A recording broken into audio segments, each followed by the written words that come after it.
I love you. I heard a handful of ladies in waiting meet at the old amphitheater. They saw ghosts, all in the nude. It'll wash. Oh, couldn't.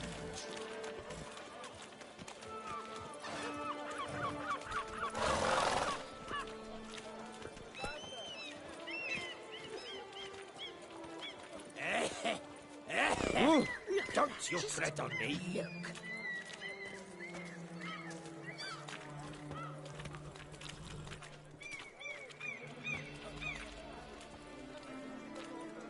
Lepiota.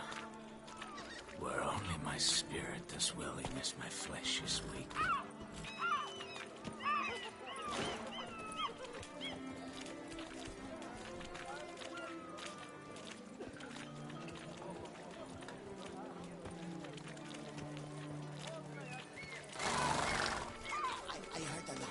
Oh, fuck. Meet at the old amphitheater.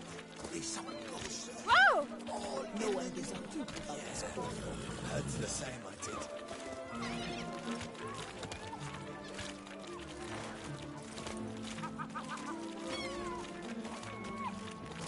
You'll not find wood here. Not paying wood, that is.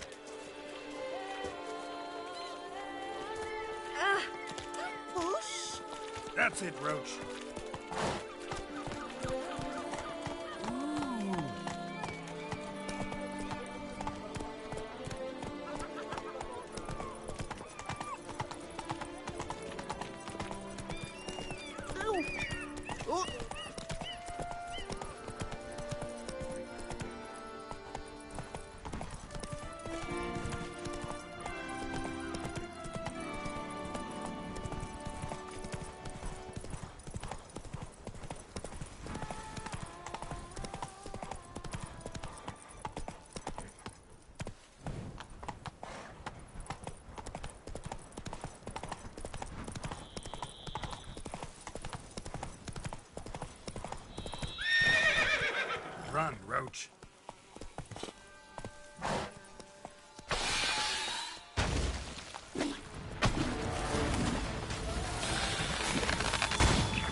Regis! Damn it. Locked. No way I got the place wrong. This is it. Gotta be. Gotta be another way in around here.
Vittles aplenty around here.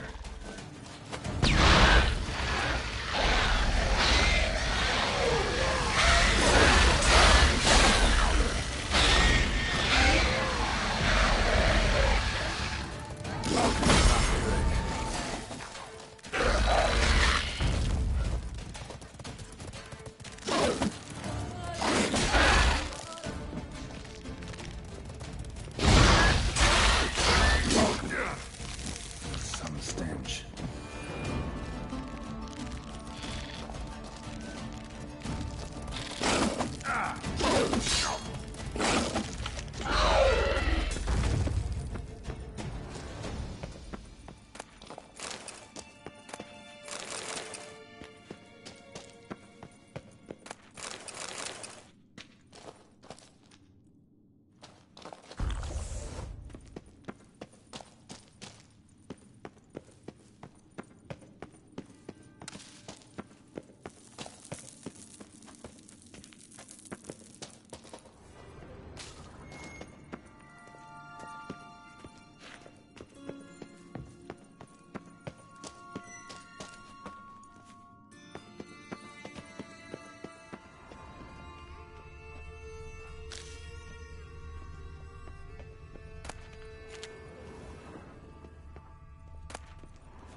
Someone placed an illusion here.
Agreed to meet a vampire at a cemetery.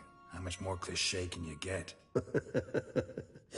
Nothing comes readily to mind. Could have left the door unlatched. What of my privacy? I value it rather deeply.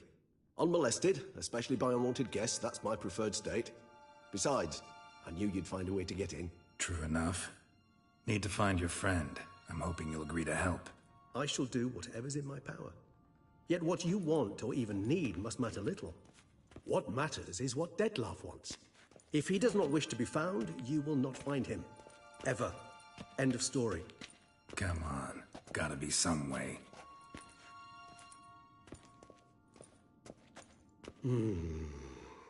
Vampires can evade detection by the senses, and no divination magic works on us. Even the most precise megascope would be useless. And this? Could this help? Wherever did you get that?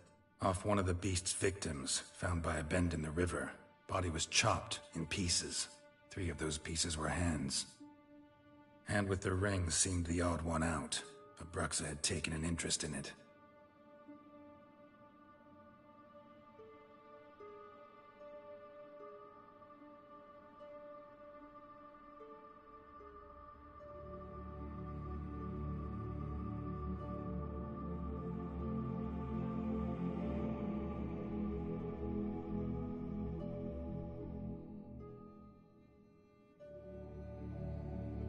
It's Dettlaff's hand, without a doubt. It will do splendidly. The hand. What do you plan to do with it? You've heard of Kovinaris' theory of tissue memory retention. Rings a distant bell. Read about it in Alchemia Oblitera. There's a copy at Kaer Morhen, tattered, nearly disintegrated. But if memory serves, Kovinaris never managed to prove it worked. He did prove it, just never managed to publish his findings. He and I corresponded, you see, after we became friends. Thus, I know he completed his research and performed the first tests. It's complicated, so without delving into details, it is possible to use any piece of tissue to reconstruct what a whole body experienced. How's it work?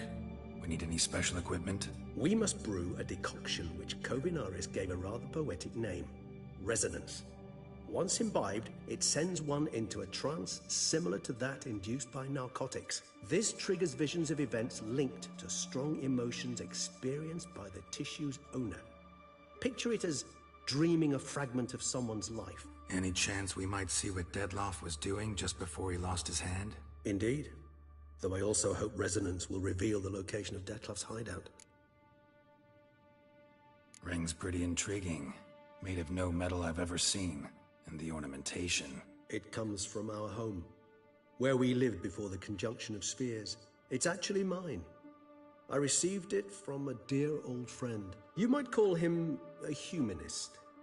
He saw us vampires as guests here, guests who owe their hosts, meaning you humans and the elder races, respect. Respect? Meaning not to treat us like cattle to be slaughtered for food? Precisely. And the reason why I, in turn, gave it to Dettlaff. To remind him of the ideals my old friend championed.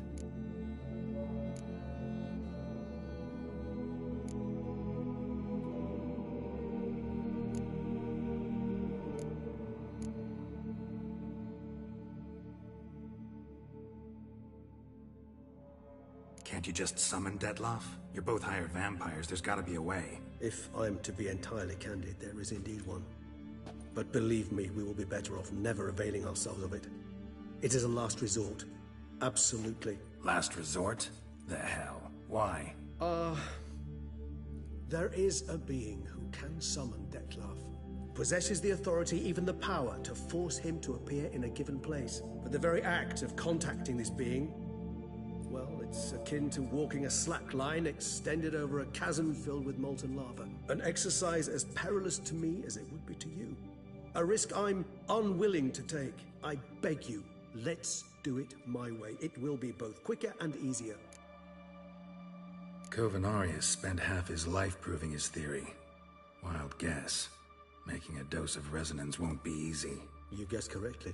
In addition to Dettlaff's tissue, we shall need a powerful occipital lobe stimulant. Effectively a poison, to to make one susceptible to visions. Well, got a few ingredients to choose from. Unfortunately, all are pretty rare. There's Mamoon glands, but closest ones I know of are in Vizima. A spotted white saliva would also serve, but they were cold to extinction over a century ago. Could go with a kobold's eyes, but the creatures are sentient. Rather not gouge one's eyes out. Given that we lack the time to sleuth this out ourselves, permit me to summon some help.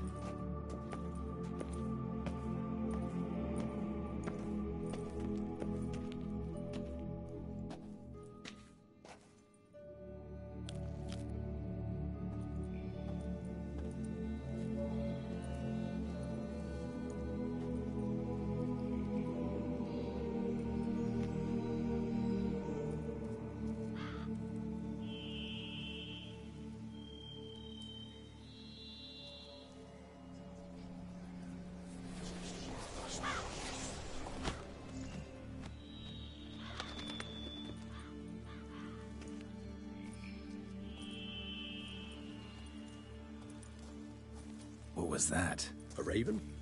Rather a common sight at this latitude. Very intelligent fowl. I asked him to look for the creatures you mentioned. Him and his brethren. Perhaps they'll find one in the area, and I would hazard that a flock of ravens will spy any said creature faster than a solitary witcher would. With all due respect to your skills, my friend. It will take them some time, nonetheless. So, perhaps you'd care for a snifter of mandrake.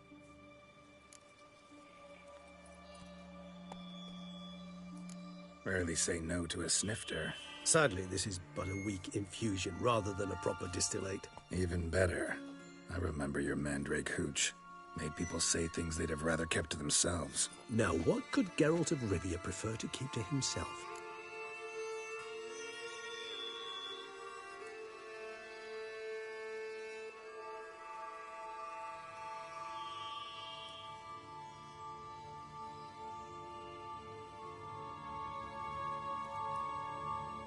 Guess you missed my point, Regis.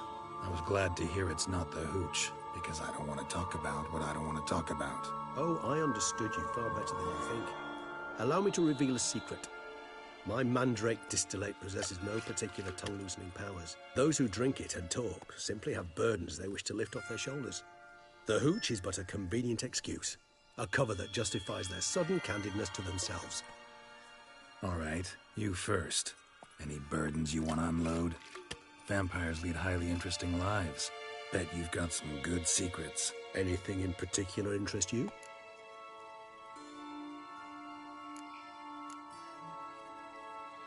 Curious what you did after you were reborn. As I'm sure you can surmise, at first I was thoroughly absorbed with recovering. As it is, I've still not recovered completely. Yet I was so weak the first year that I could not stand nor move on my own. Detlef bore my weakness bravely, showed great patience. If not for him, I wouldn't be here, and I'd have regenerated far slower.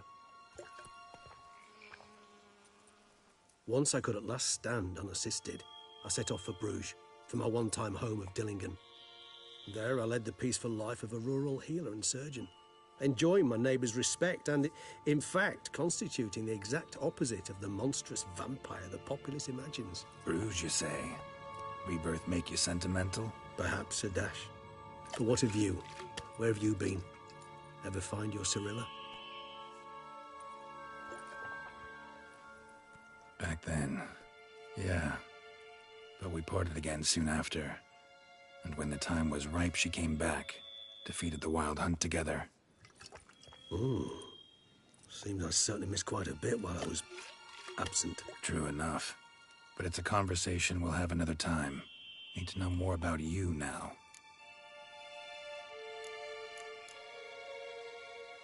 Gotta ask you the big question. One everyone wonders about. What happens after death? You wish me to tell you if the human belief in the gods is well-founded? Well, that I do not know. We vampires differ exceedingly from you humans. Our matter, that of which we are composed, can exist without form. We require neither a heart, nor a brain, nor air to breathe. But were you dead? As humans understand death, yes. Feel anything? Understand anything? It's rather hard to explain. I felt something very unsettling.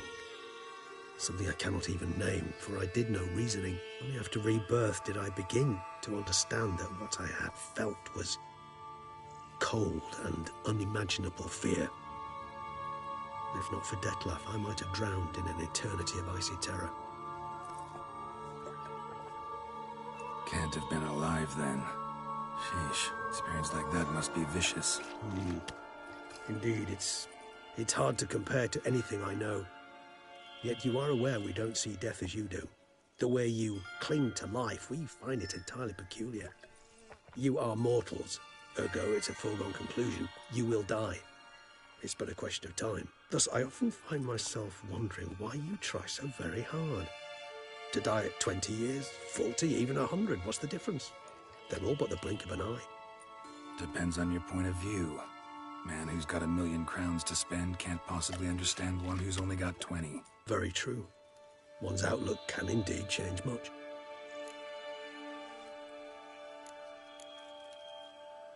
Got a new life, a new body. That give you a new start? Blank slate? Starting all anew is a very broad concept. What exactly do you mean? Your blood addiction, say. Wondering if your body's the same, if it still remembers.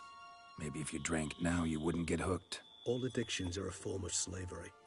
Re-addiction's not a risk I'm willing to take, just to test a hypothesis about corporeal regeneration and whether propensities carry over. Fair enough. Curiosity, that's all. Sorry. Not to worry, Geralt. Curiosity's a natural reaction under the circumstances, apart from which I've always valued that trait in you.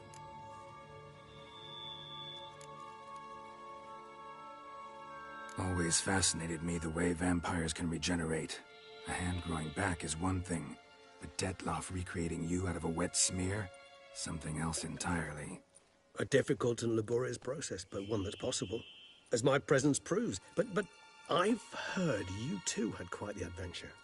They say you lost your memory. For a bit, but Triss helped me get it back. Actually, pretty damn lucky I only had amnesia. Yes, you humans are rather buggered in those terms. To strip you of life is, well, it's just plain easy. I've always pitied you in that regard.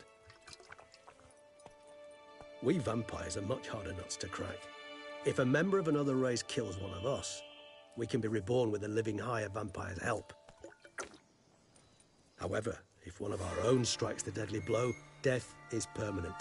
There can be no rebirth. One of the chief reasons why vampires long ago swore never to fight one another.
All right, give you one question. What do you want to know? One question to ask one as fascinating as you, Geralt. Cruel parsimony, I'd say, but I shall do my best to make it count. If you were to die and be reborn as I was, in your new life, would you choose to be a witcher?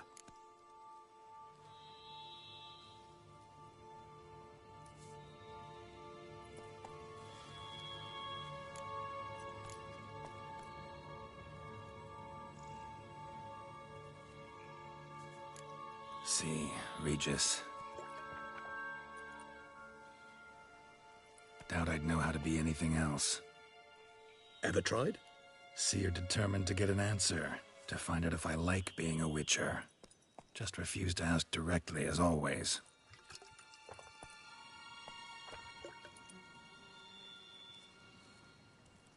I like being on the path. I like picking up a lead, a trail.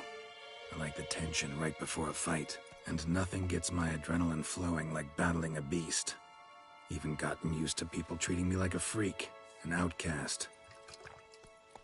Yeah, not something I think about much, but I like being a witcher. Thank you for being honest.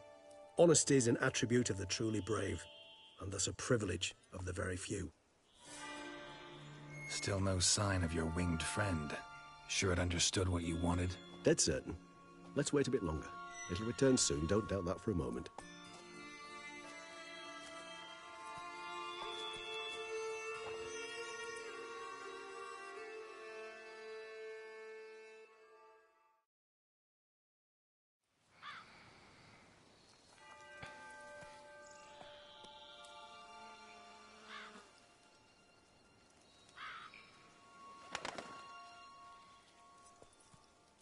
Ever vigilant, even in his sleep. Quite vampire-like, in fact. Are you absolutely certain they don't administer a few of our genes during the trial of the grasses?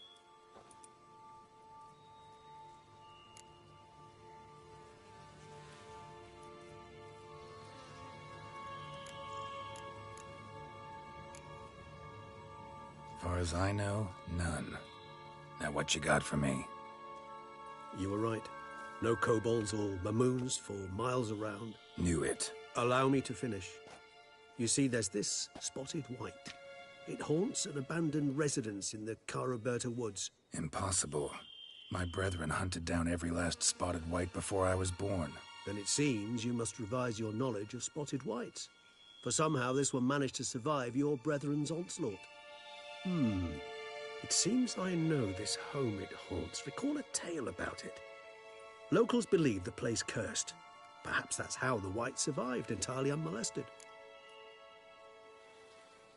Know anything else about this curse? I don't recall much in particular. Really don't attach much importance to such things. It was mentioned to me as an anecdote, no more. Come on, search your memory. Something, anything could be important. I believe it had a relation to hunger, or, perhaps greed, rapacity. Someone was punished for something... Textbook definition of a curse, pretty much. Sorry, Geralt, I try not to clutter my mind with the details of every far-fetched tale I happen to hear. What are your thoughts? A specimen of a species thought long extinct, and a curse in one place. That a coincidence, or are they related? Ah, professional curiosity. Personally, I've nothing against you delving into this dilemma, but please remember we need the white's saliva. Nothing beyond that. Whites rarely appear in the woods, even less likely to find them in abandoned human homes. They inhabit remote wildernesses, old abandoned cemeteries. What's your point? This might not be a spotted white after all. Your little helper might have made a mistake. I sincerely doubt it. Ravens are devilishly intelligent creatures, and they've highly developed observational skills. What exactly did they observe? The area around the estate, it's covered in spoons. Spoons? Spare me the skeptical smile. I'm but the bearer of this news. Or perhaps this spotted white is a hoarder. Or the spoons are somehow related to the curse. Let's do this. Start making your decoction while I go get some saliva from that white. Uses it in its brews. Do you imagine the white will simply sell you some? Worst case scenario, I'll bring you its salivary glands. They ought to do as well.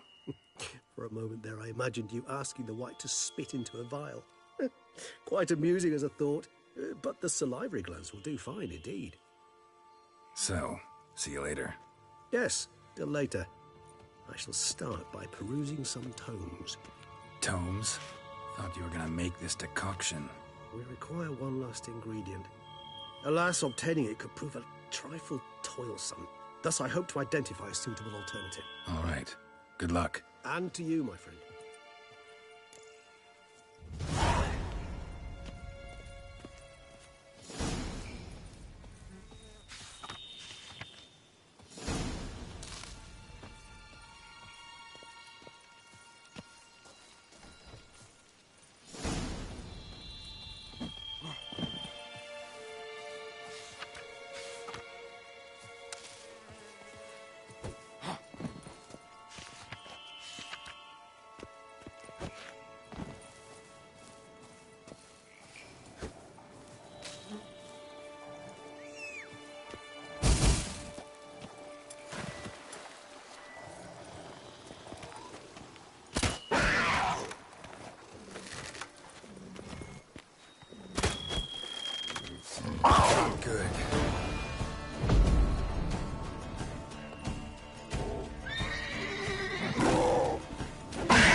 Giddy up.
Sir de Perak Peranded. How the mighty fool.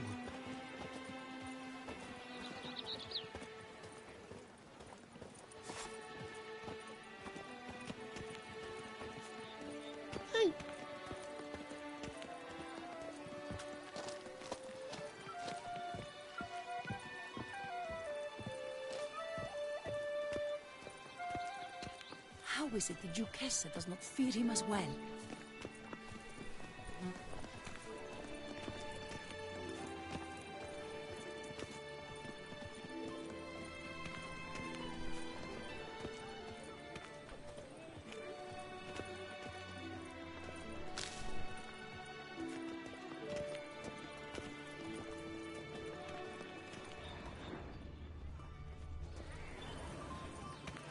You'd best behave, friend. You're in Beauclair, see?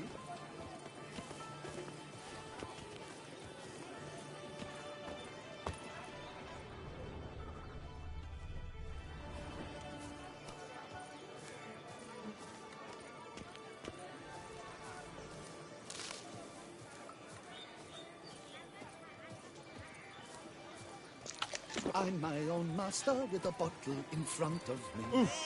Hey! Excuse me. Sir de Perak Peranded. How the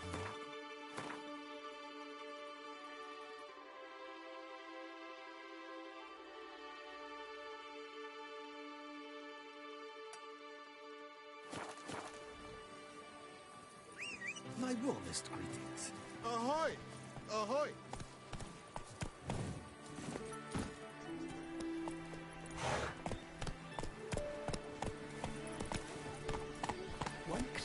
Faster.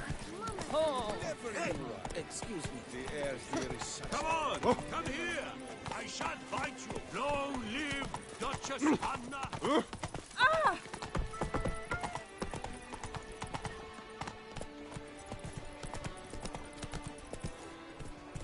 That's it, Roach. My regards to you.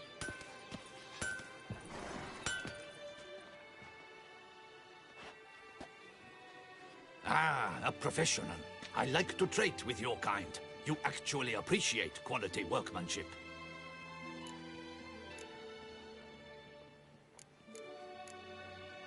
What have you got there?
Like you to craft something for me, would you?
So long.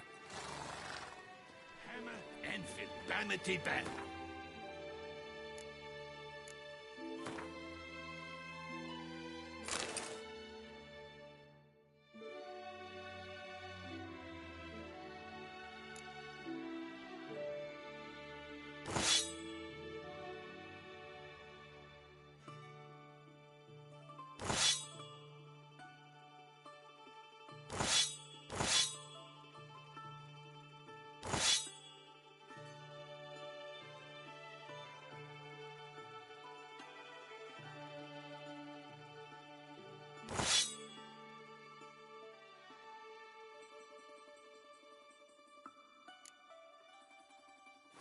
Sick to a smithy's ears. Ah, What have you got there?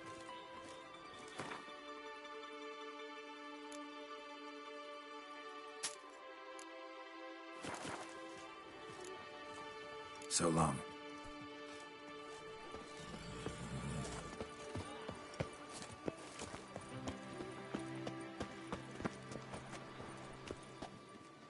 Armor chromed and greft or fluted, whatever your heart's desire. Let's see what you got in stock.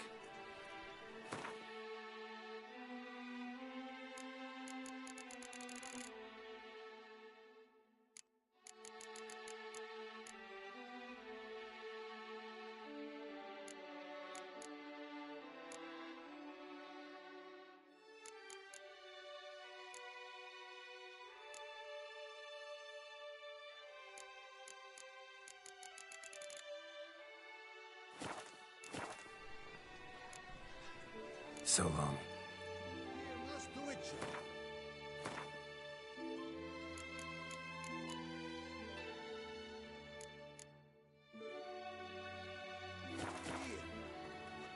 Armor. Let's see what you got in stock.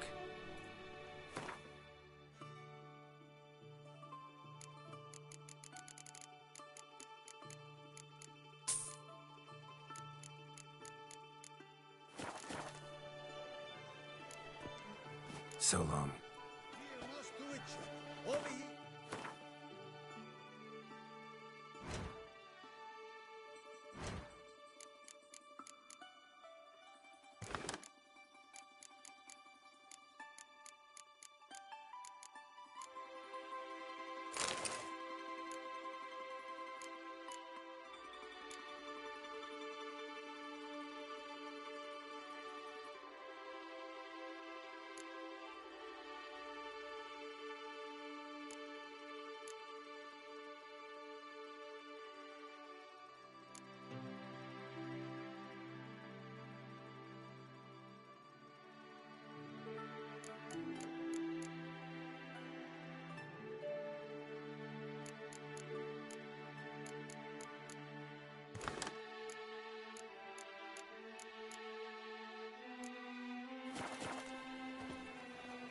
Up!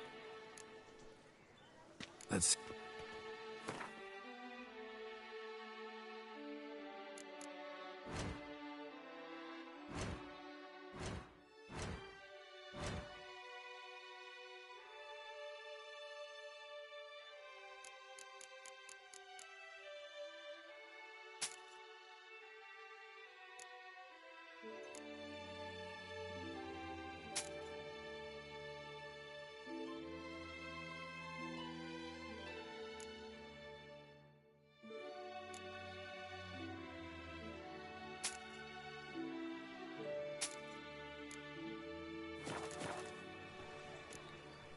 So long.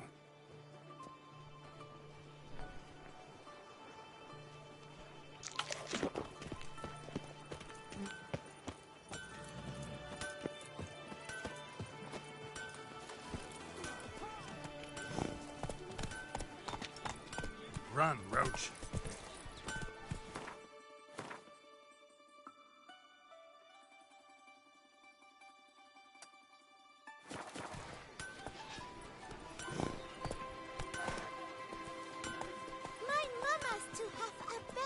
Move it!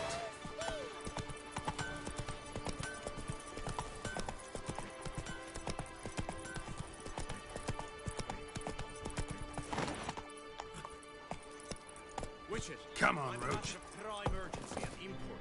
I must speak to you. A monster slayer? Your wound. Feeling better? It's healing splendidly, though I am to avoid trouble for some time. To be frank, that is precisely why I wish to speak with you. Want me to stand in for you? Take on some trouble on your behalf?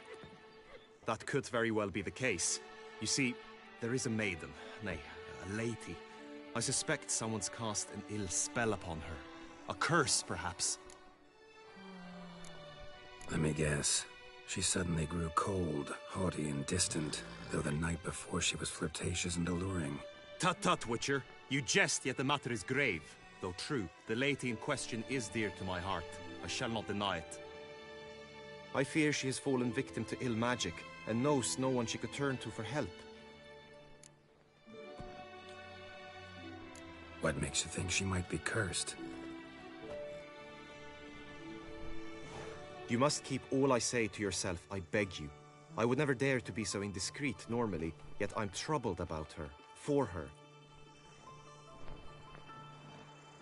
Vivian shuns the company of others. Though the fairest maid at court, she keeps men at a distance.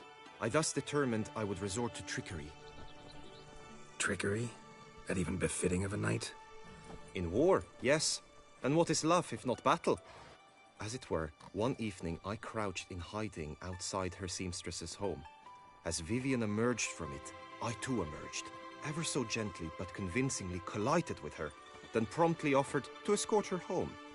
She consented. At first, all augured well.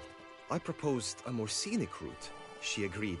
I made kindly forays into conversation, and she even began to respond as we neared the end of our route. Then suddenly, mid-speech, from her mouth there flew a most hideous shriek. I stopped stone cold in my tracks while she turned red, then promptly ran off. I did not give chase that time.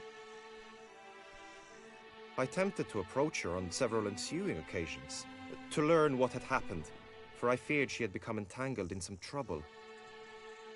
I noted that often, come night, she ventures into the woods, where I've seen her walk about a glade near a pool. I've striven on occasion to follow her, but lost track each time. It seemed then she'd melted into the air.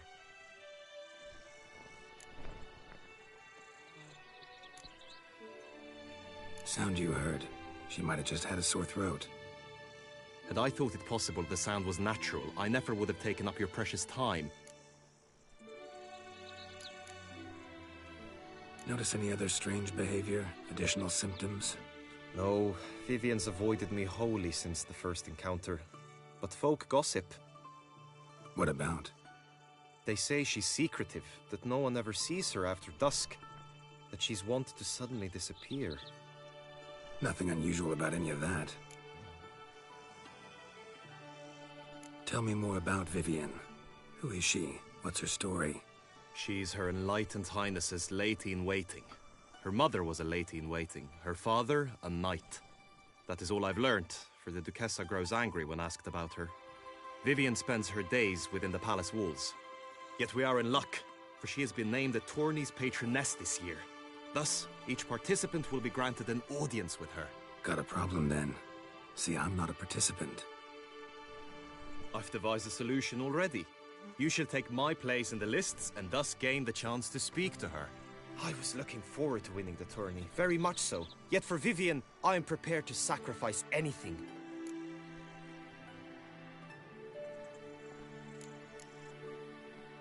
This tourney, how's it work exactly? It is the year's grandest and most important contest. Knights from all corners come to face off for the grand prize. And more importantly, for glory. A demanding test of knightly prowess in horsemanship, marksmanship and fencing. I qualified for the first time, had great hopes of winning. Yet... Yeah, I get it. Anything for Vivian.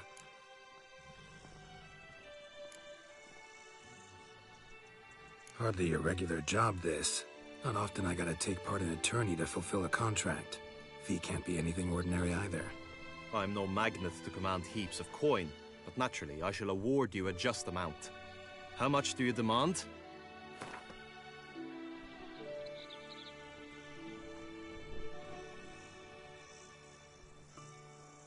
I have comrades I can ask. They would surely lend me coin, yet even that would not be enough. Could you not lower your fees somewhat? I have comrades I can ask.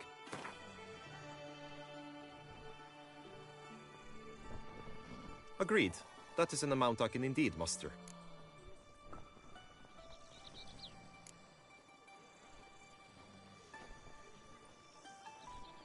Fine, I'll look into it. Gotta admit, piqued my curiosity. I shall be forever in your debt. Now, we must ensure you are not eliminated from the tourney before you can meet Vivian. Meaning? Could you show me how you shoot, ride and fight, perchance? And you must learn the tourney rules, know how to apply them in practice. I did not mean to suggest I doubt your abilities. Everyone must train, even a witcher. Besides, the tourney contests must surely differ, require skills you don't usually apply, races above all. The choice is yours. Where shall we start?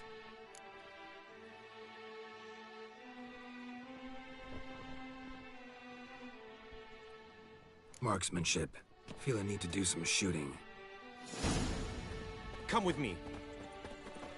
Greetings, the marksmanship contest shall pit you against another for the best time and score. He who hits all his targets first wins. Hope my aim's as good as that Cupid's who shot you. Sometimes when you speak, I miss the meaning entirely.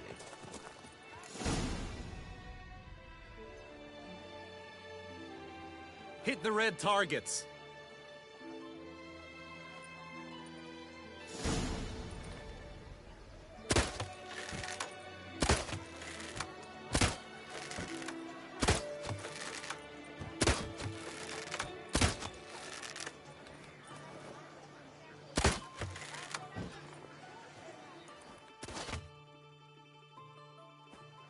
Once more?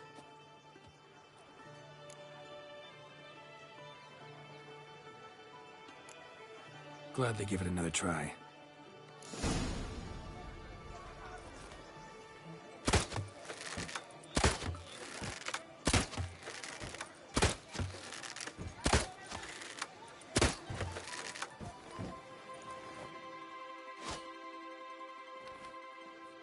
Once more?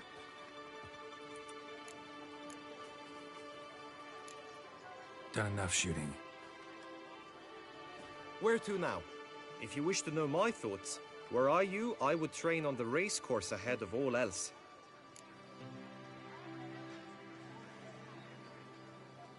Let's do some riding. Roach will like that. Excellent idea. Come with me. The tourney's race differs from others you might have taken part in. You shall not ride against any opponent. How's it a race at all, then? It's a race against time. The true track begins in the arena, runs round the tourney grounds, then finishes again in the arena. The training track, however, lies beyond the arena. We shall go there now.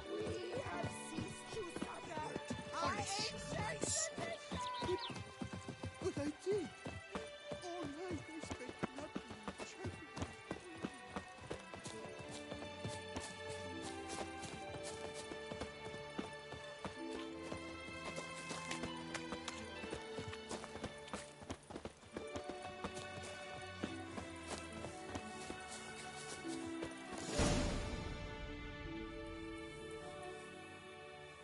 All is ready. Now listen, for it can be quite a challenge. Along your route stand dummies and targets. The dummies you may cut with your blade. The targets you must hit from your crossbow. The time you have to complete the course shall increase each time you land a strike, be it with blade or bolt. It may sound simple enough, yet I've seen many a knight fail this contest and hang his head in shame.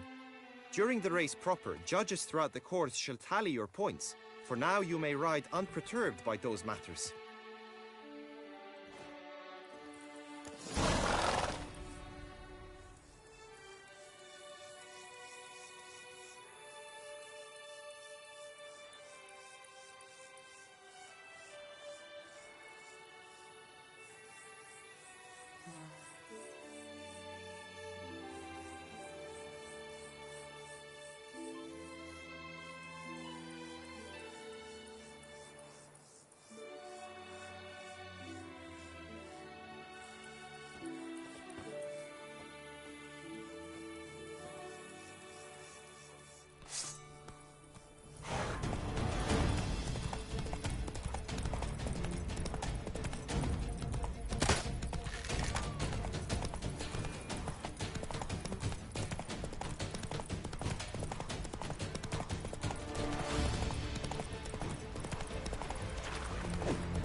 That's it, Roach.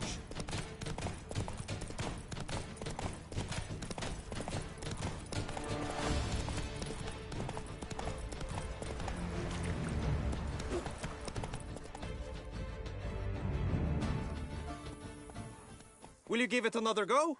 I can set out more dummies. No harm in going again. Practice makes perfect, even for witchers.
So, have you had enough, or...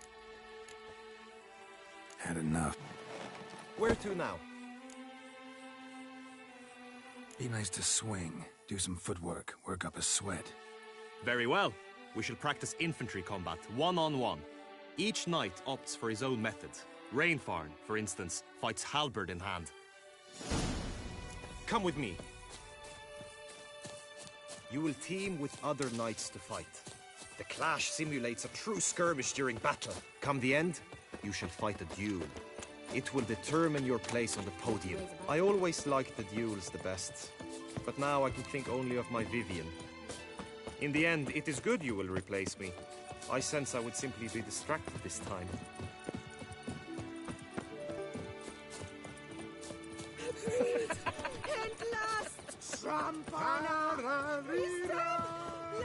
A smashing place. Hey! Don't touch me. What?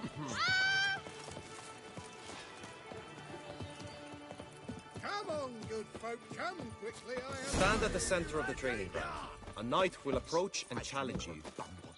You wish to spar? Why not?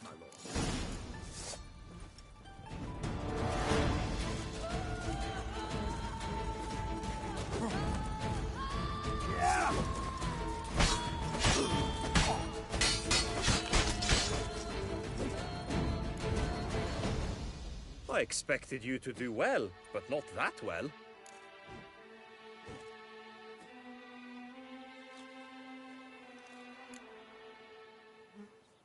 Think I've seen enough. Sorry to be blunt, but the simplest Witcher contract demands more skill than this kind of combat. Now you must go to the inscription tent. Honor and glory are all true and good, but your scrolls must be in order.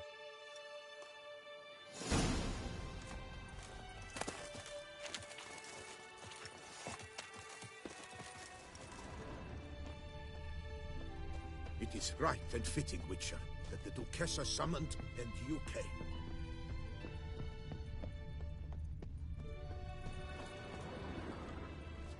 Lepiotus visum langs. During the tourney, one knight got stuck in his armor, so bent out of shape it was from repeated blows of the flame. Don't crowd around.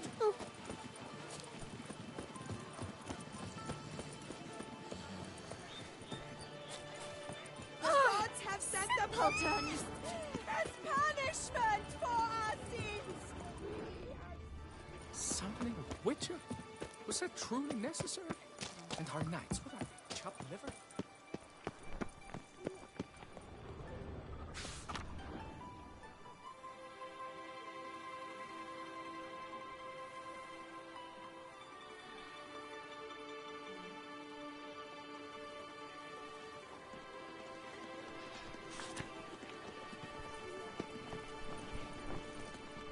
Greetings.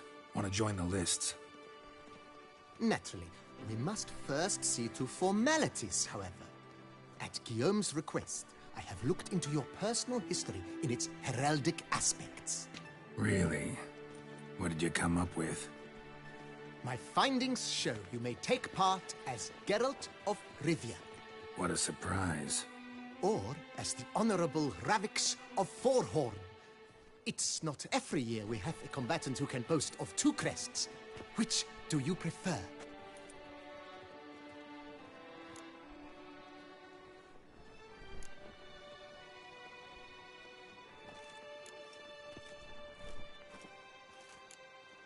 Kinda curious what you could have learned about Geralt of Rivia.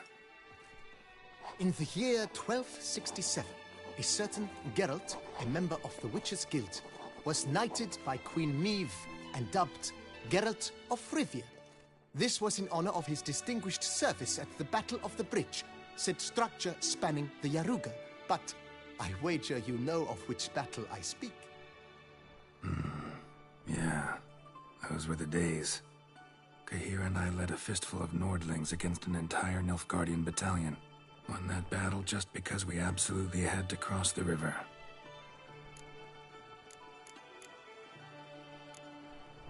Ravix of Forhorn? How'd you manage to dig that up?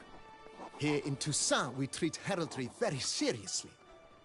One visit to the ducal archives, That is all I needed to acquire the necessary information. Ravix of Forhorn was the name under which you attended a feast honoring Princess Pavetta, daughter of Queen Calanthe of Sintra, on the occasion of her 15th birthday. That's actually right.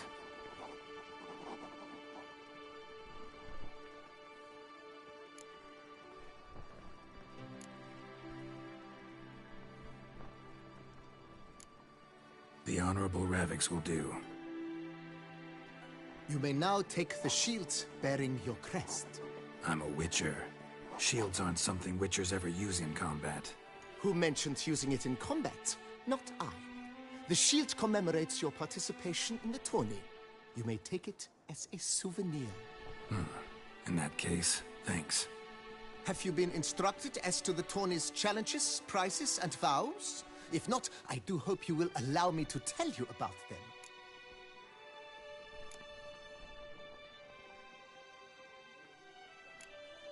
Guillaume told me a bit about the contests. Rather make sure I'm clear on them, though. An admirable thirst for knowledge. There are contests 3. A shooting range, where you will compete side by side with an opponent. A horse race, during which you will seek to complete the course within a specified time. Any targets hit with bolts or dummies felt with blade will increase the time you have. Finally, the group melee in the arena, crowned with a duel against last year's champion. As each contest ends, its results will be posted on the board outside my tent. This way, all will be apprised of who leads at any given moment. Convenient.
Gonna come right out with it. I'm a sucker for prizes. The winner of each contest shall receive a trophy.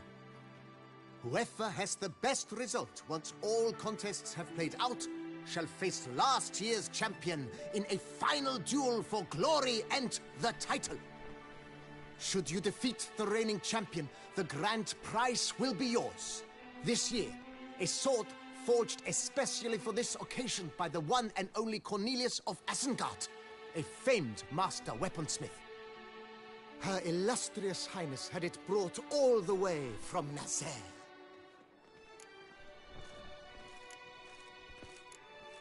You say something about vows?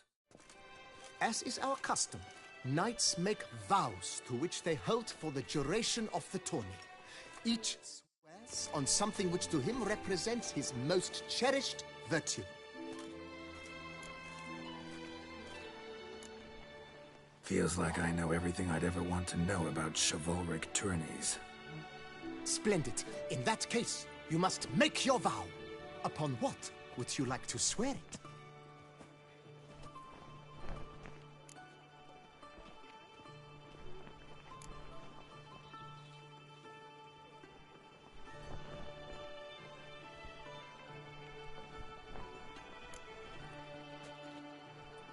I vow on the love of my lady, Yennefer of Vengerberg, to respect the chivalric virtues. May the gods succor you in your endeavors to overcome. Sign here, please, then fill out these forms.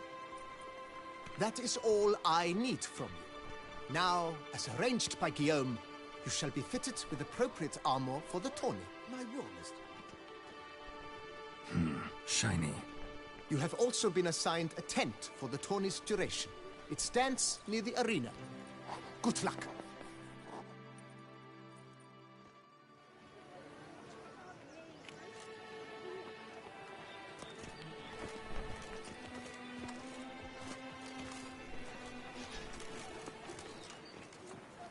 A smashing place we have, eh? Wine by the barrel, peace and quiet, lovely views.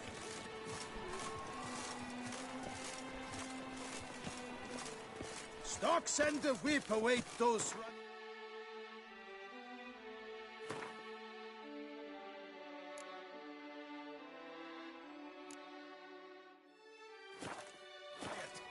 Our duchy value... now... Right, clans! Ducks nipples! Get them while they're hot! Spiral pigs ears! And stones! And sails! Maybe this will pop off and have a wonder.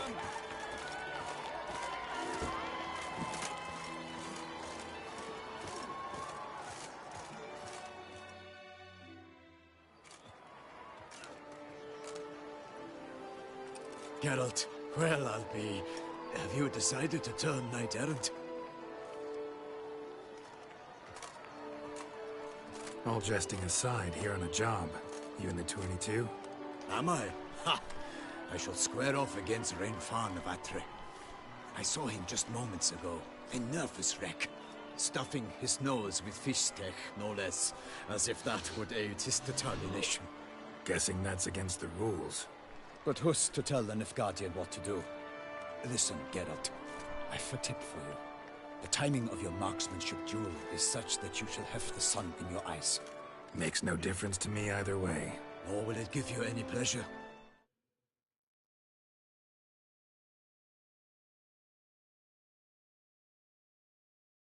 Since, as it is, we must both wait, play me in a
went.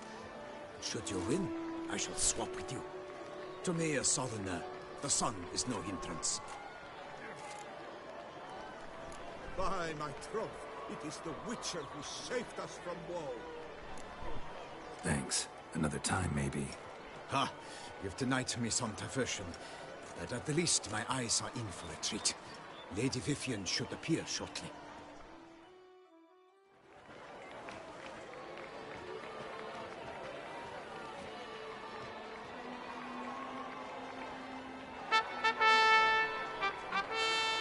Fair knights, I salute you.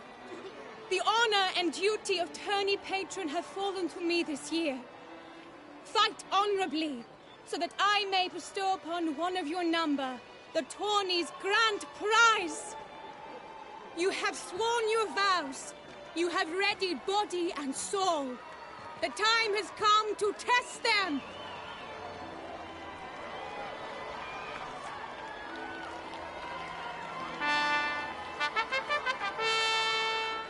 Behold Horm Akispark of the Mechtian royal line. His name's quite the mouthful, a true challenge to rhyme. His targets to be hit centrally and true are the ones in blue. Against him, new blood, a knight unknown till now. Seraphics of Forhorn, give us a bow! The targets he must with his quarrels thread are red. May the better man win.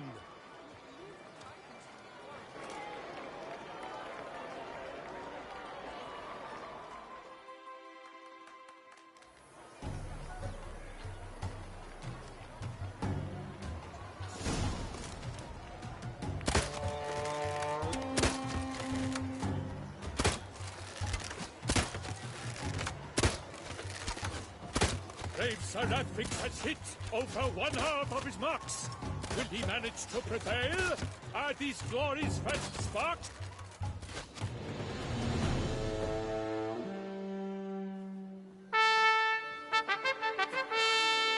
Seraphics has won. His boat struck the goal. Yet even this cannot soothe the ache in his soul.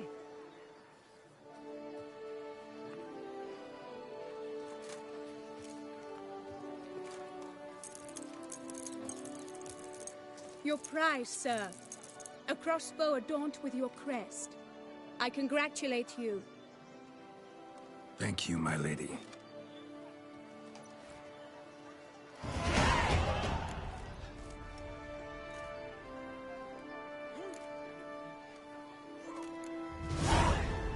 My medallion's vibrating strongly. Can only mean one thing. Magic. The explanation is disappointing, I'm afraid. The fragrance I use, it's mixed by a sorceress. To lose to an opponent such as you is a victory of its own. Accept my congratulations as well. Thanks.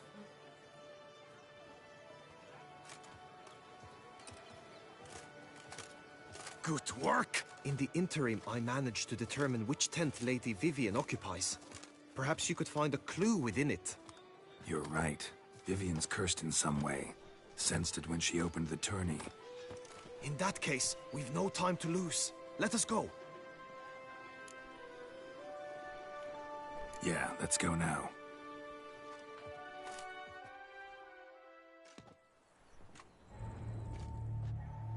This is her tent. You must look inside. Search it. I shall hoot like an owl should someone approach.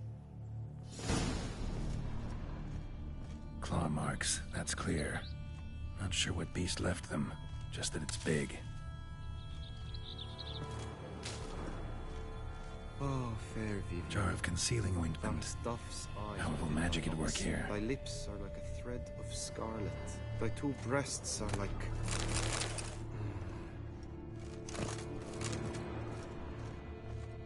Hairs and salts. Used to make compresses. Oriole feather. Vivian keep a bird as a pet? No sign of it here, if so. Ruxay tend to be fond of birds. claw marks, that's clear. Someone approaches. Not sure Quickly. what beast left them, just that it's big. You were supposed to hoot. We shall speak later. We must return to the tourney now. It's time for the second contest. Sirs, what seek you in my lady's tent? Inspiration? Be gone from here.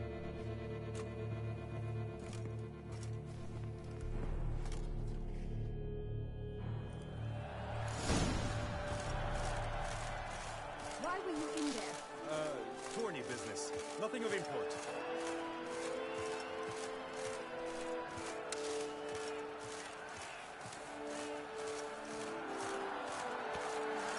The flower of chivalry.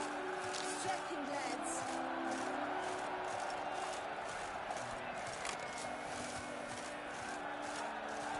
Nice Watching your soldiers! flimsy hide. Dragon's eyes on a stick!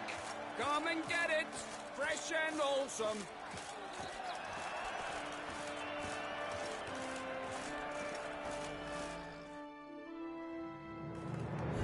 Behold, gallant knights and ladies decorous!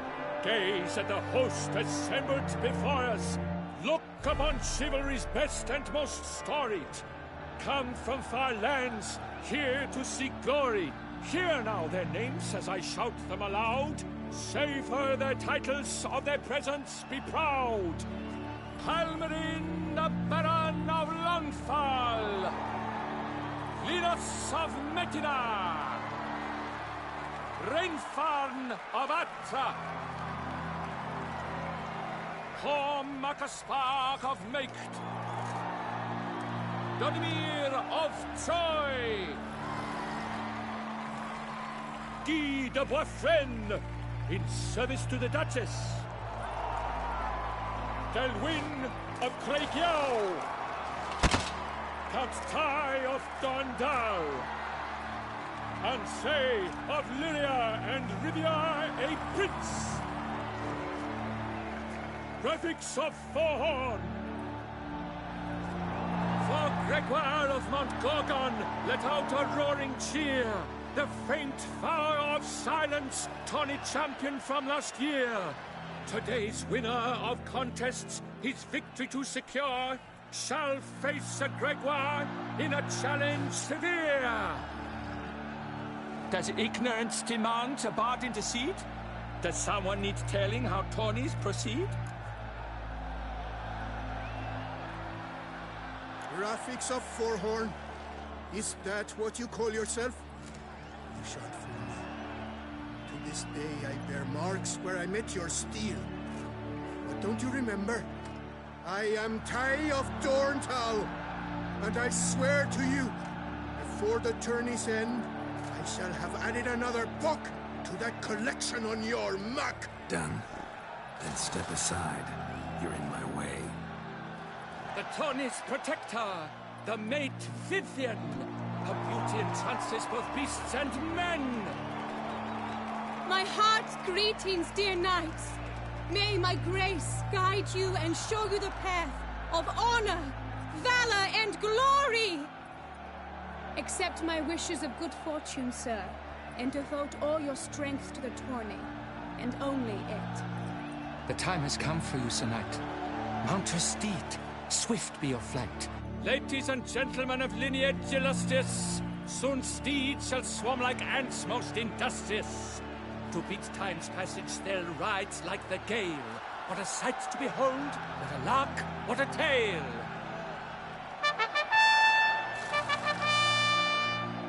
Before us Sir Ravix of Forhorn dubbed, his spurs flash like lightning, to a shine they've been rubbed.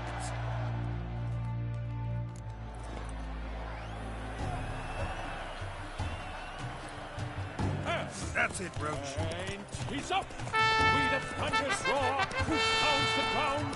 No legion of drummers could make such a sound!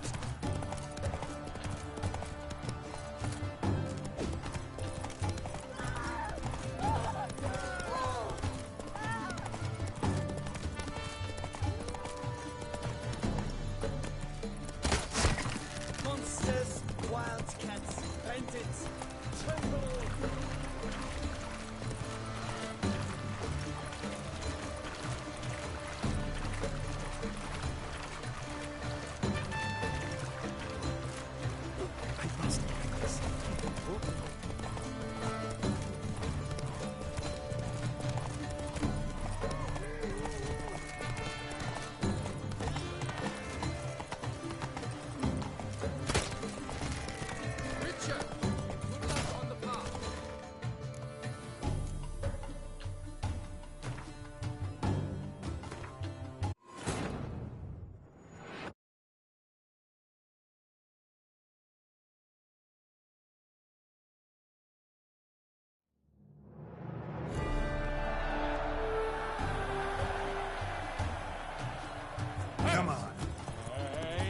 He's up! We the thunderous roar, who pounds the ground? No legion of drummers could make such a sound!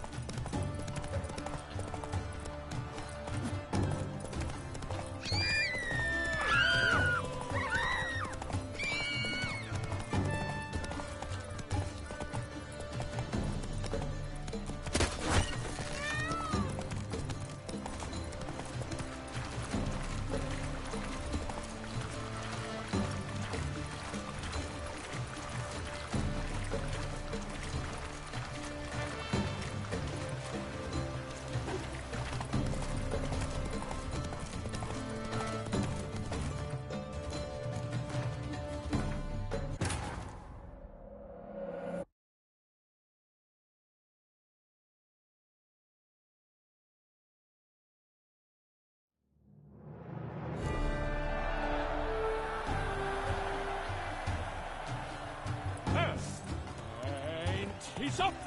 We the thunderous roar, whose pounds the ground? No legion of drummers could make such a sound! I must hear this, even more than I do.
So close! Will he last? Endure and keep pace?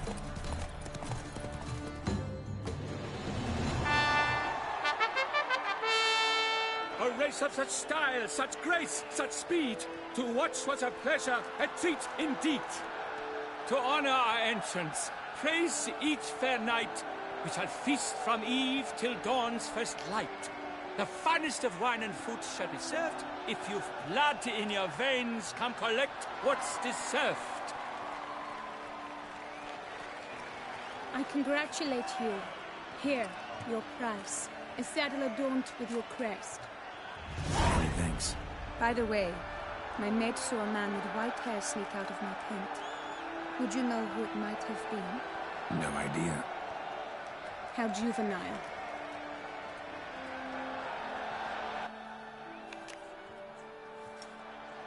Congratulations on your win. In stellar style, no less. Ah, I no longer regret I was not able to participate. Almost.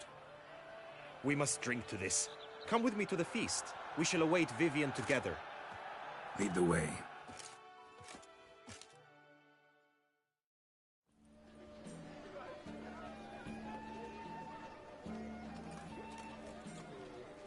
So, any thoughts on Vivian? Her beauty's striking. That is not what I ask. Still too early to say anything I'd be willing to stand behind. Managed to figure one thing out. She uses powerful magic, masking illusions. Do you mean to say she might in truth look different than she seems? Only guessing right now. Found some clues. Got me wondering if your beloved Vivian's not a Bruxa. A Bruxa? You mean a vampiress? Not sure yet. We've still some time before Vivian arrives. Let us drink.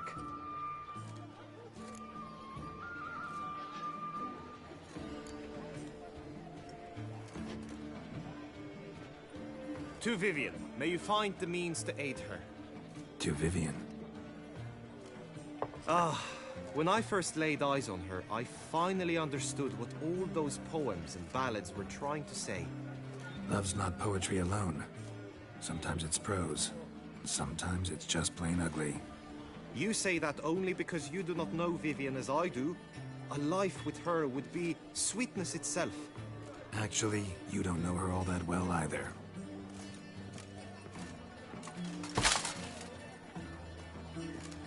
Dropped something. I demand satisfaction. You've insulted me twicely. And twicely ought to be enough. You refuse to duel? Then I shall show you how I treat cowards!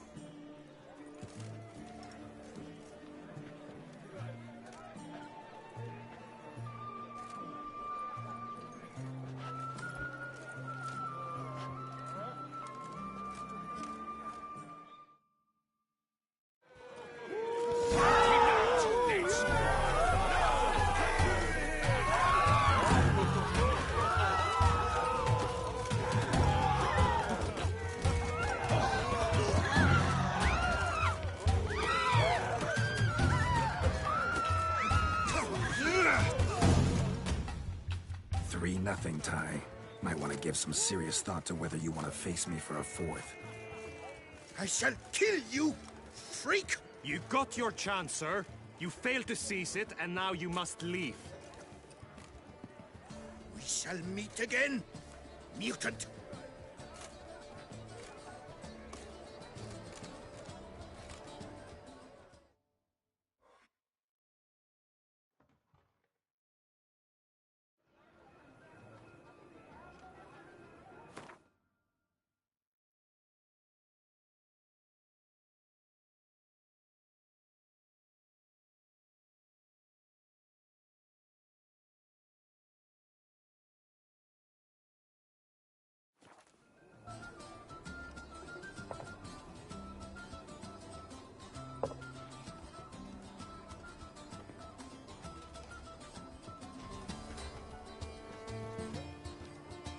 My heart swells to behold this beautiful celebration of valor and honor, and to witness you, who embody the chivalric virtues in your lives, strive for greatness.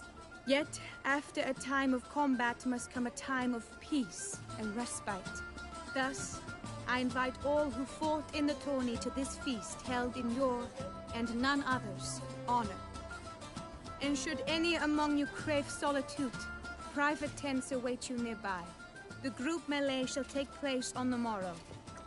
Glory shall be within grasp for each and every one of you. The best among you shall have the honor to face our reigning champion, the famed Gregoire de Gourgon, victor of last year's tourney. Celebrate, make merry, revel as you will, yet be mindful of the trial that awaits you tomorrow.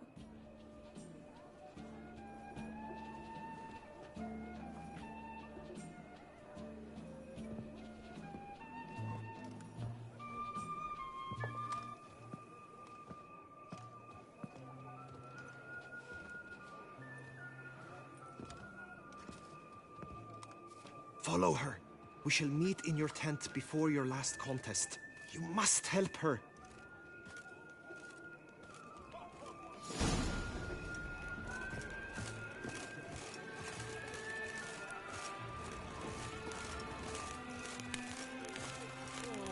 The guard brings peace to our domains. Flout its writ and rot in chains. That grey-domed scoundrel, ever seeking Lady Vivienne.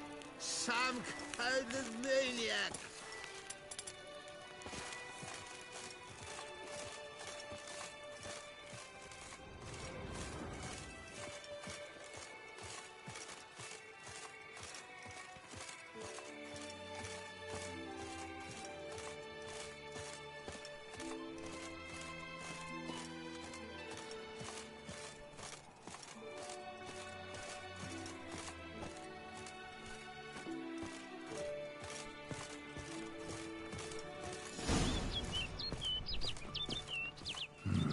Strange. Was sure I'd find her here. Vanished. Melted into thin air. That bird. She a Bruxa?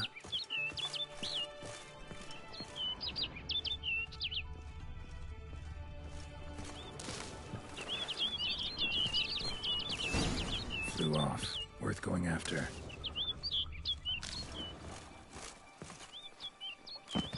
Looks like the bird's leading me somewhere.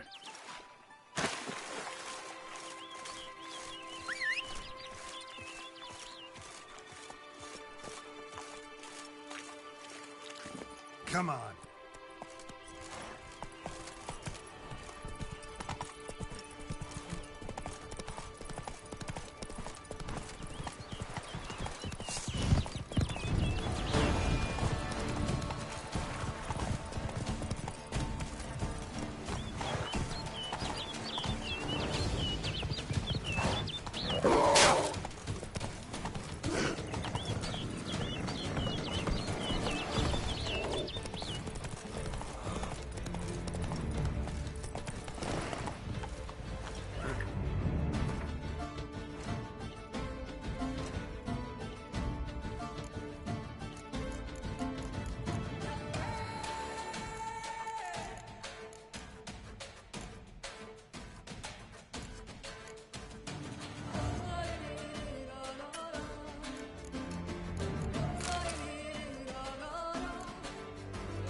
Run, Roach.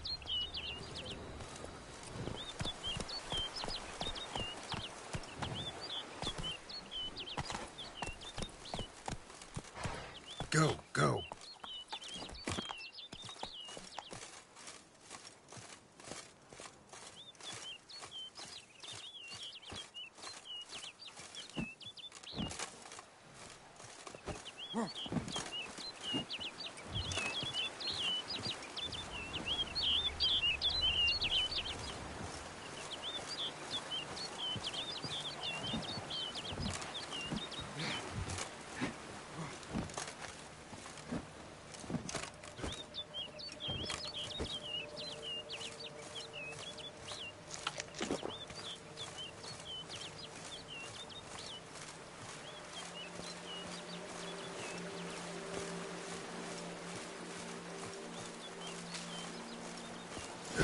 off over the hill.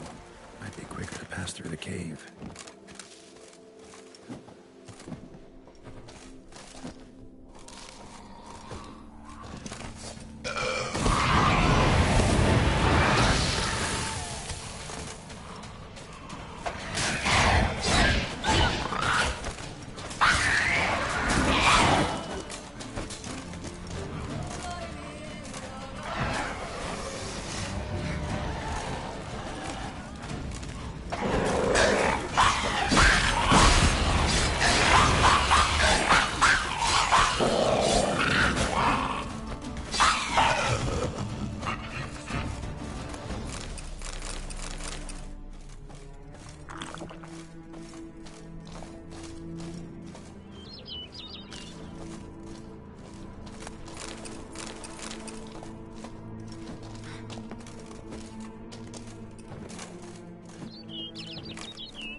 Not so fast, Roach.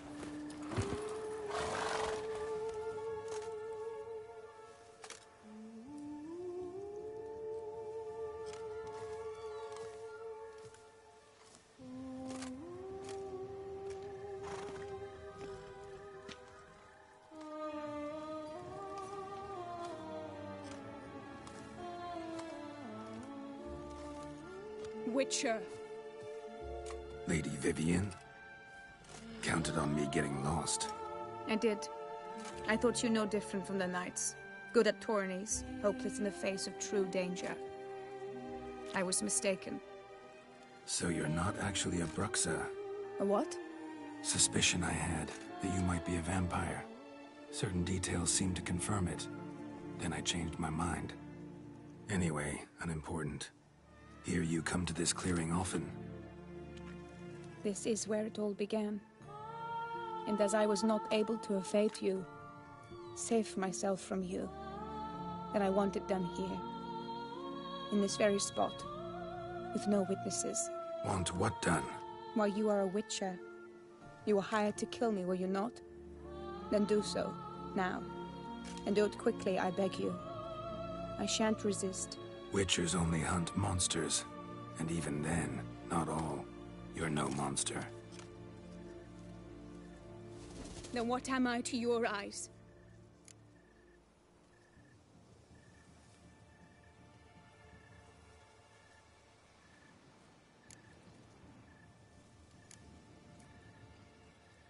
Only thing I've figured out so far is you're no danger to anyone. Hope to learn more, though. If you've no contract on my life, why take an interest at all? Did Guillaume put you up to it? Is that why? He wanted to help you. Asked me to do him a favor. Frankly, if I can do something for you, I'll do it, willingly. Why should I trust you? 'Cause the Duchess trusts me? 'Cause I'm a freak, too? 'Cause cases like yours are my bread and butter. Take your pick. You shall not turn on me. Use what I say against me. You shall not tell anyone.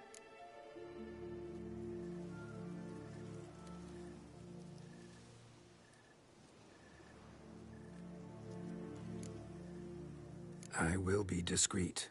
I swear this on the Heron. You mock me. No, it's just... You want reassurances. Too many. If you want my help, you've got to trust me. Won't peep a word to anyone. Unless I decide someone needs to be let in on your secret. So be it. I shall tell you what my mama once told me.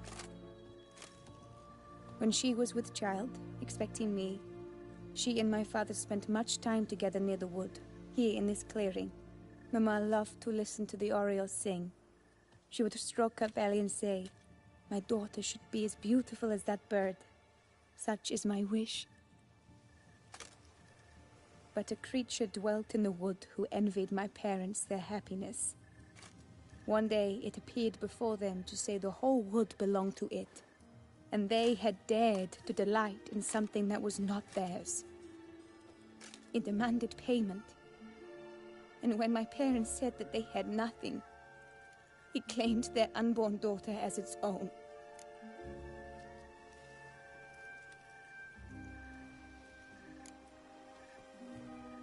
Parents ever describe the creature? They called it a nymph born of the deep woods, with no mother or father.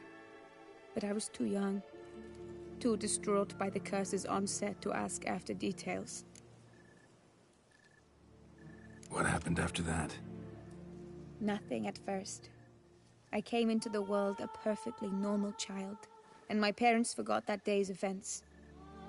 But 15 summers into my life, the curse began to show. Initially only when the moon was full, but now it's advanced so that even in daytime I must use magic ointment to mask its symptoms, to look normal. Thus I thought someone had discovered my secret, then hired you to kill me. In fact, I was resigned to death in coming here.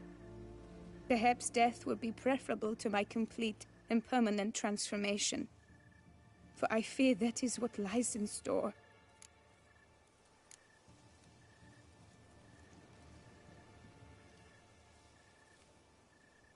Ointment you use includes a potent magic ingredient. You don't have the immunity mages have.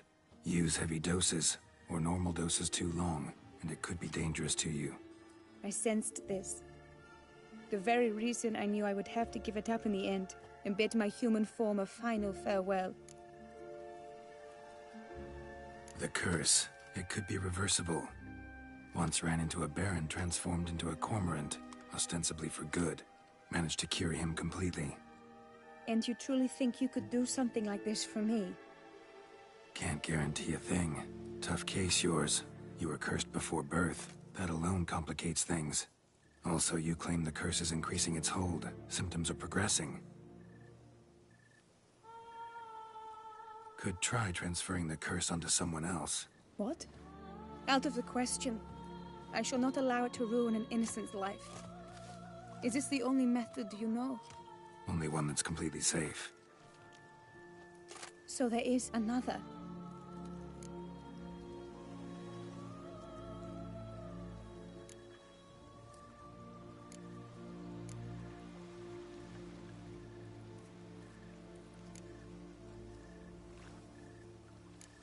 All right, there is another.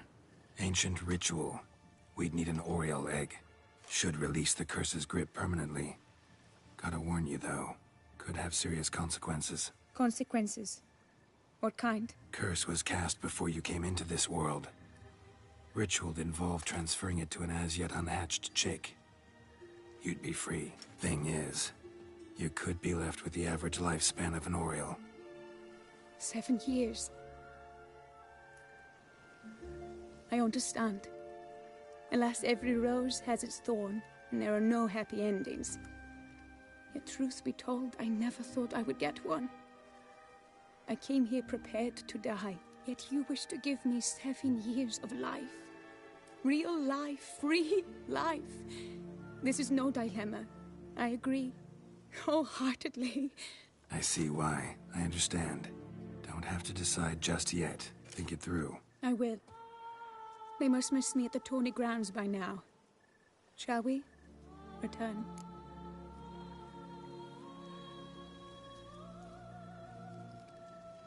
Let's. But are you gonna... Yes. I cannot appear there all in feathers. Pardon me for a moment.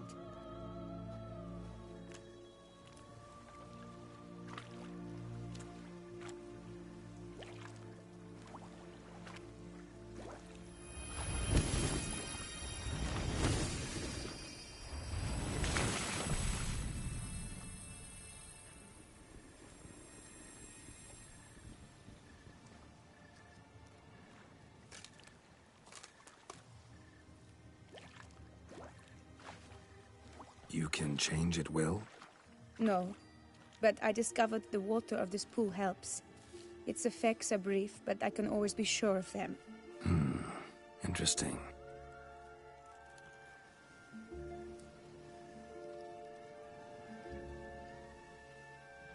Come.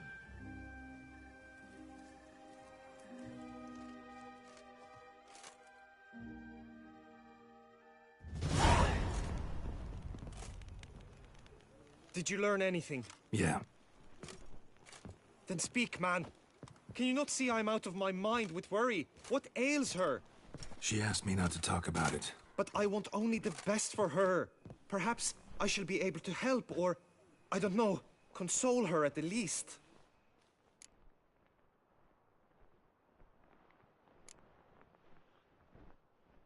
Vivian gave me the details of her situation, but she did so in confidence. Promised I wouldn't tell anyone. But I'm not just anyone. Why, I would do anything for her. I was the one to ask you to help her. You cannot shut me out now. I'm sorry. Look, in time Vivian will come to understand what she owes you. I'm sure of it. But until then, you gotta understand the whole world doesn't revolve around you. How dare you lecture me? This is not the aid I sought. And to think I gave up my spot in the tourney to you, I regret it now. Do you even intend to compete to the end? Or now that you've bound Vivian to your terms, you no longer see the need?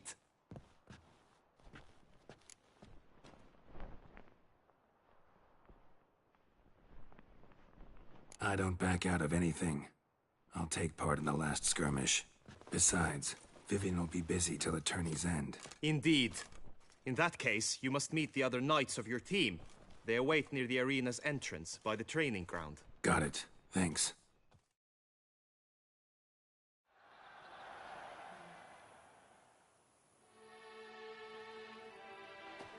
I know now the two teams' rosters.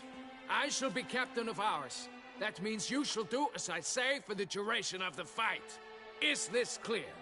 Palmer and Alonso will lead the opposing team. With this skirmish, we commemorate the Battle of Fox Hollow of 1218, when a hands of southern outlaws led by Halar the Brown attacked Tucson only to be driven off by brave knights, thus setting a precedent.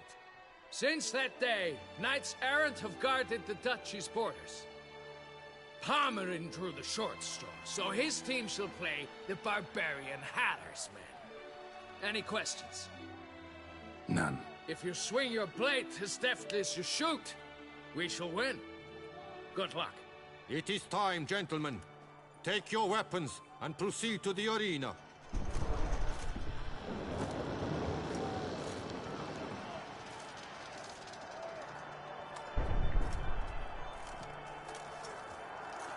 A cheer for the knights, the ladies, the lords. For our next entertainment, the teams shall cross swords. 2 rifle crews, 2 coteries shall fight full tilt till one's dropped to its knees.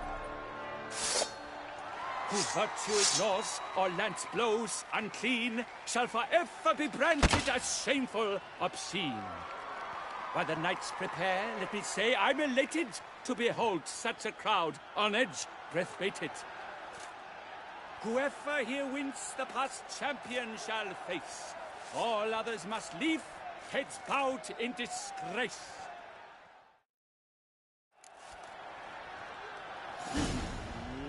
Let us begin! Count Resaracus! Blood, sweat, and tears shall soon follow in buckets.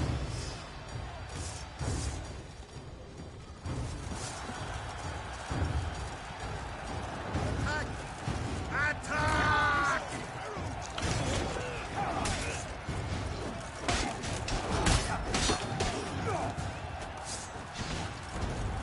Now there's but Geralt, though he's far from done.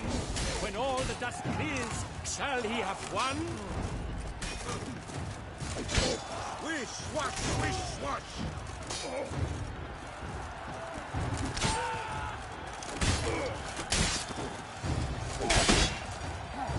No mercy!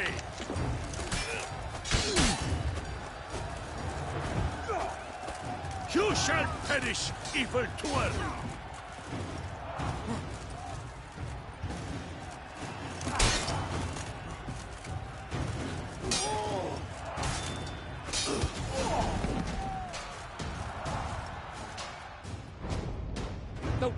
never seen a fight quite so glorious. For showing such verve, each knight was victorious. Yet in tourneys as in life, but one champion may reign. Today, he is the one. Praised be his name. He felt a whole host, slew the most. To Rafix of Forhorn, who the strength of lions boasts. He sailed through all trials, each test he passed with ease. But now awaits the last. Will it bring him to his knees? For Gregoire de Gorgon, who on this ground's last won, shall spar him for the title, and the day is done. To the tired remainder, we salute your endeavors. Return to your wives, your loves, your whomevers.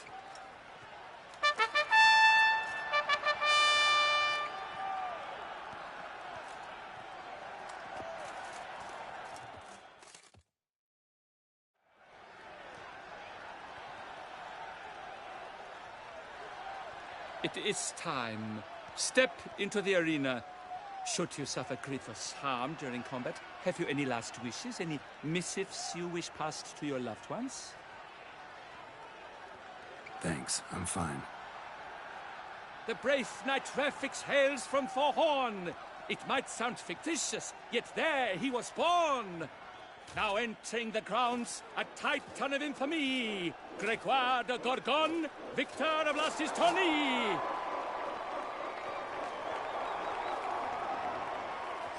I wish both combatants good fortune and fame.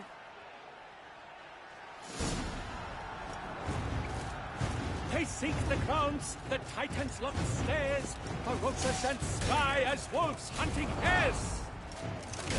Mesdames et messieurs, our victor, our champion, the unequaled and silent Gregoire de Gorgon! Hip, hip, hooray! Hooray! Now a few words from our stop, sir, but forbidden. For strong bones and deep drink to foe. A wine for your kidney, shut up. A wine for your soul.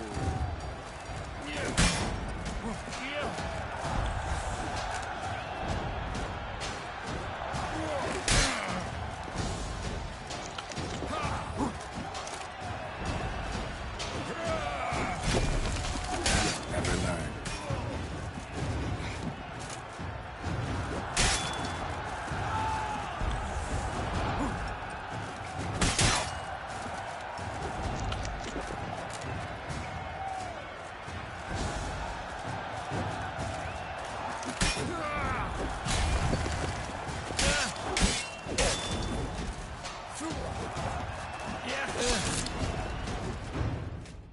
Rafix of Forhorn, this year's champion, a sight to behold. He defeated Gregoire de Gorgon. Hail Rafix, Rafix, Rafix, Rafix.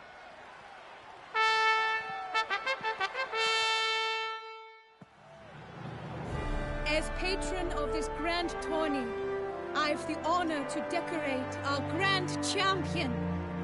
His vow he made upon his love for his heart's captor, and it was doubtless this vow that carried him to this splendid victory. He showed great courage, great strength, great composure.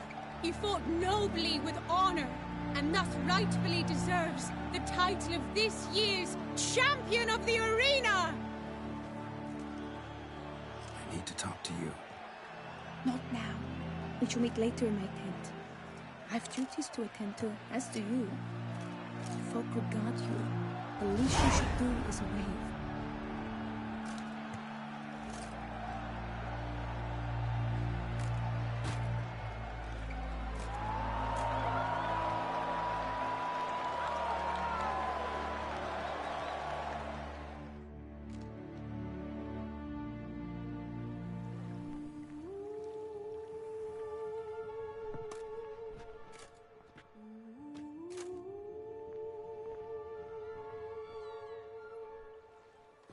Greetings, my lady. Have you decided? I have. I stand by all I have said. I wish to endanger no one, and thus choose the method involving an egg. If it's to be the egg of an oriole, I know where to find one. There's a nest in my clearing. Might you explain the nature of the ritual? Its exact course? Sure, but seems your tense grown ears. Show yourself, Guillaume. Can hear you breathing, and I know damn well it's you.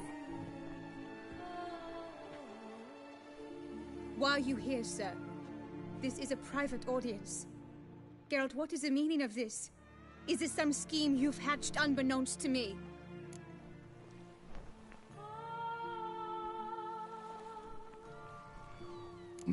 No scheming involved. Guillaume hired me, but this matter relates to you, not him. Didn't invite him here in any case. Actually surprised he showed up. My lady, I live to serve you. Whatsoever you require, you need but beckon. I'm yours to command. Are you quite finished? Is that all you wish to say? I suppose so. So you shall do what I command, sir. Very well then. Listen carefully. Leave this tent, turn towards the duchy's northern marches, and run. Run until the tawny grounds are no longer within sight. Return only once you've cooled off. Then leave me be forevermore. Understood? My lady, but your troubles. I only wish the Witchers see. Out now!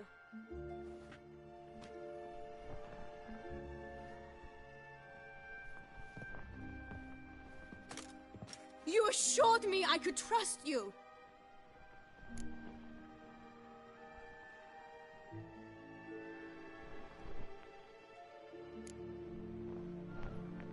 I kept your secret. Didn't tell him anything he didn't already know. I understand he hired you, so you had to report to him. But this is not his affair, Geralt. This is my life. Absolutely sure you did the right thing? Not too hasty rejecting his help? Can't conduct the ritual using your reflection without him. Needed someone who'd willingly assume the curse in your stead. And you thought I would agree to this? No, Geralt! When we spoke in the meadow, you told me of a ritual which required no lusty knights to aid us. This is the method I wish to pursue.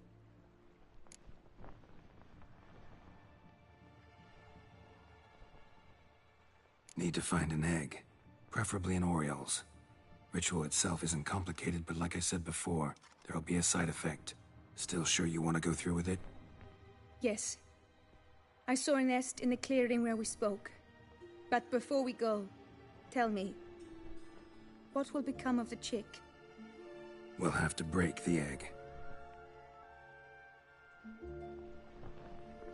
Like you said, not everyone gets a happy ending.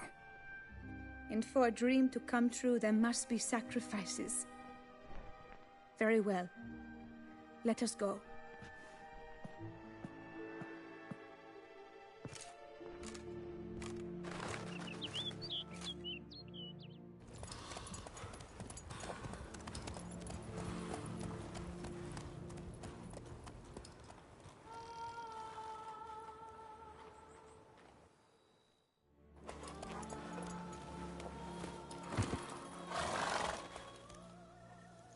This is the place.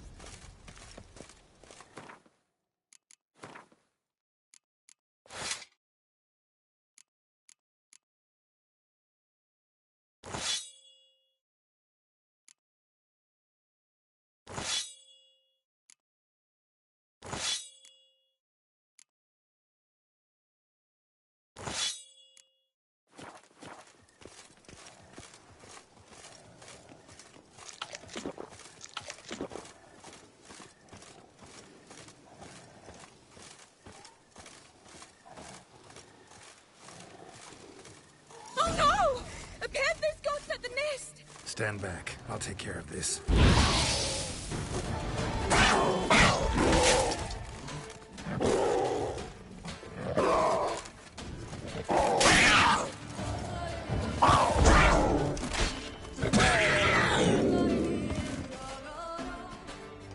Eggs fell on a moss patch.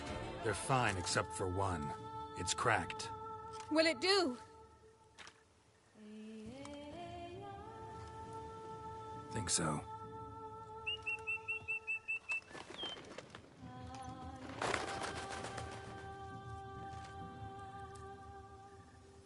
Now what must I do?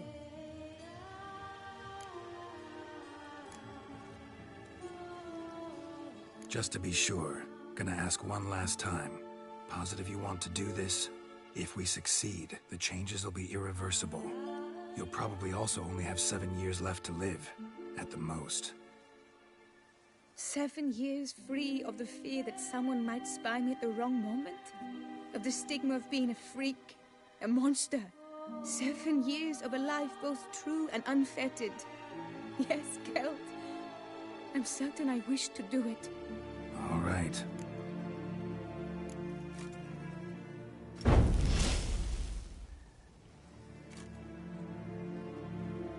You need to concentrate now. Repeat after me. Muna Gandrau, Muna Finerat. Muna Gandrau, Muna Finerat. Muna Gandrau, Muna Finerat.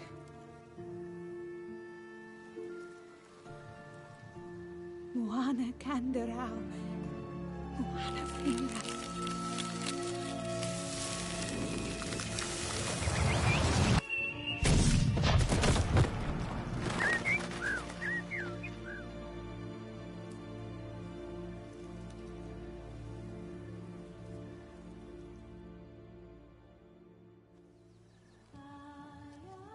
Damn it. Geralt, look! Look! Oh, gods! I shall be able to attend balls. I shall travel to Oxenford, to Novigrad even. Thank you, Witcher. Ought to thank Guillaume. He's the one hired me. To help you.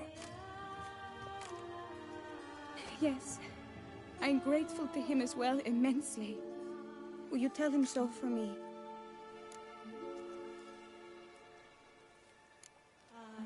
Should tell him yourself, don't you think? Perhaps I should, but I would prefer not to. Convey my gratitude to him in my stead. Please, be so kind.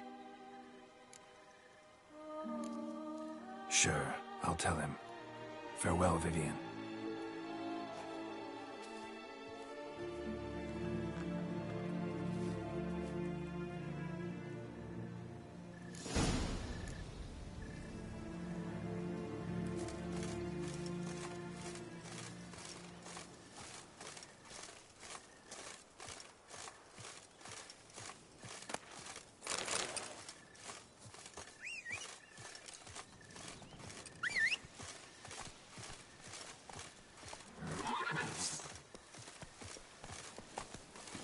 Come on, Roach.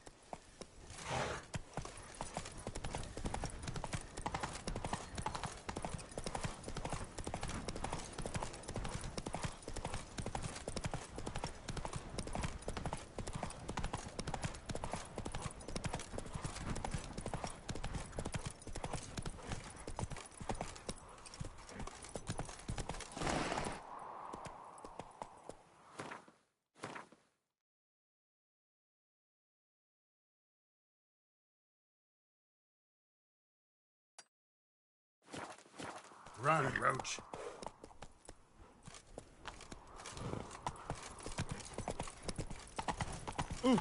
Out of my way.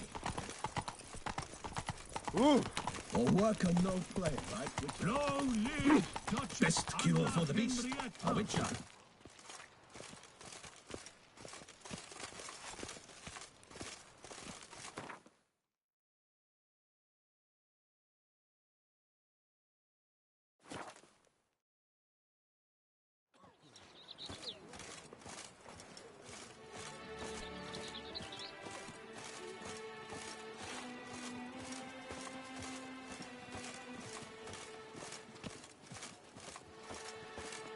They say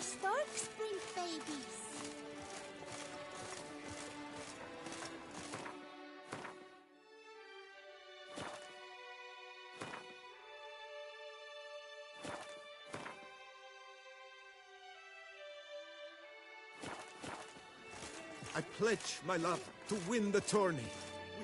Geralt, what of Vivian? Managed to lift her curse. Truly?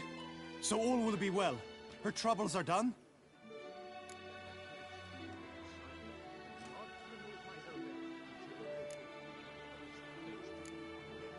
Asked me to give you a message. Said she's grateful. Thanks to you, she can live a normal life. Good, good. But how does she fare? Vivian chose what suited her best. She's completely free now. And happy, I think. Without me. You helped her. But that doesn't mean she owes you her love. Got this bard friend. Philosopher too, I guess. Amateur. He'd say, if you love somebody, set them free. Do you know what, Geralt? You earned your reward, so take it. But keep your advice to yourself. Adieu.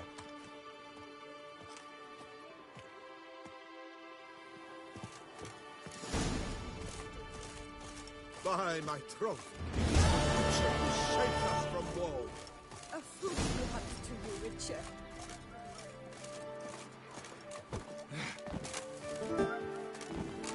Don't kill me! I'll pay!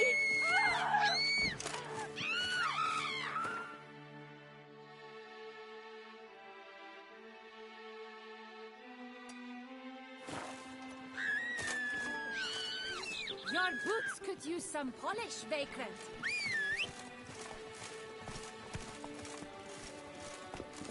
Come on. Ah! Simpleton! Sir de Perambit. Never you are. The air here is such that one is never hungover.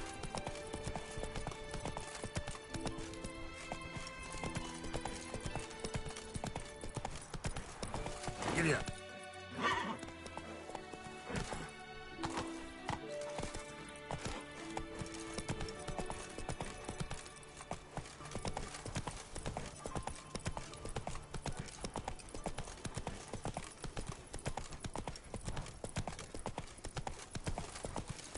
I work from dawn to dusk's last light. Then I work from dawn to dusk's last light. Then give my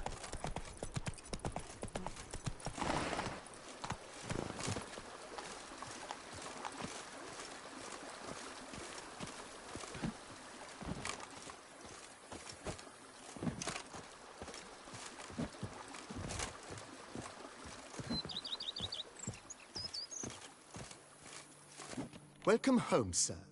I am Barnabas Basil Fawlty.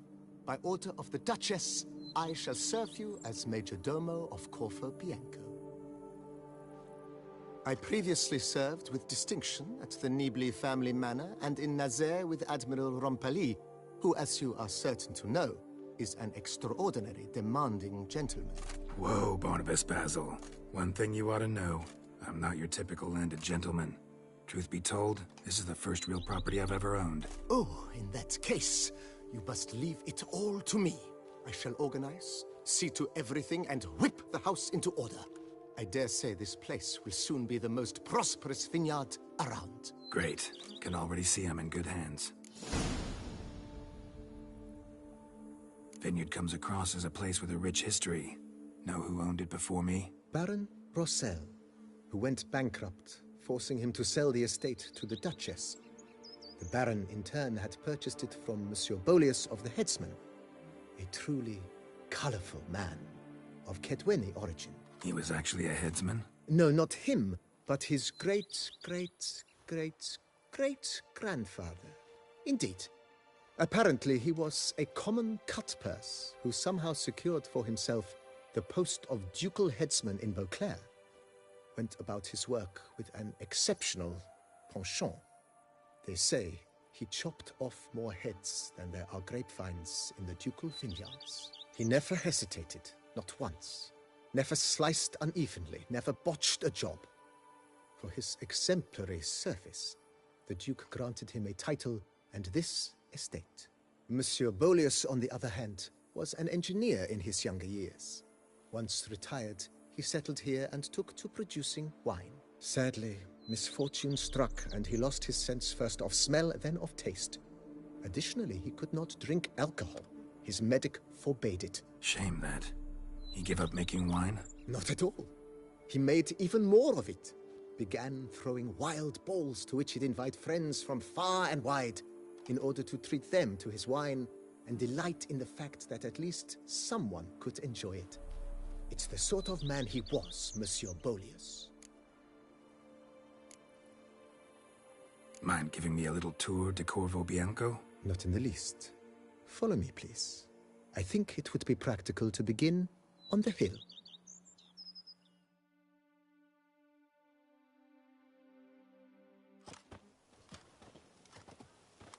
Behold, sir, your estate in all its splendor. Pretty vast. Indeed. And now, sir, allow me to show you a handful of interesting details. Follow me, please. Been a major domo all your life? Yes, I come from a long line of major domos. My father was a major domo, as was my grandfather before him, as was my great-aunt. In fact, she was the one to start the tradition. Great-aunt? A hard woman. It is said that already as a child, she knew where she was going, and went there. When she arrived in Beauclair, she signed on as a chambermaid at one of the vineyards, then slowly worked her way up to major domo. She dragged the rest of the family up the same path.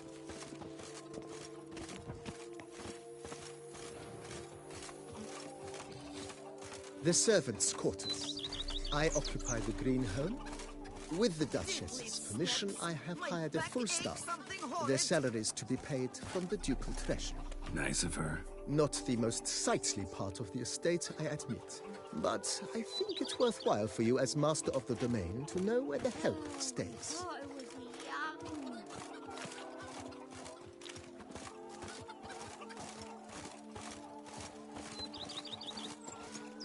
Ooh. Baron Rossel ordered the vines in this part of the estate uprooted and olive groves planted in their place. They look beautiful, especially come spring. Don't look at all bad now, either.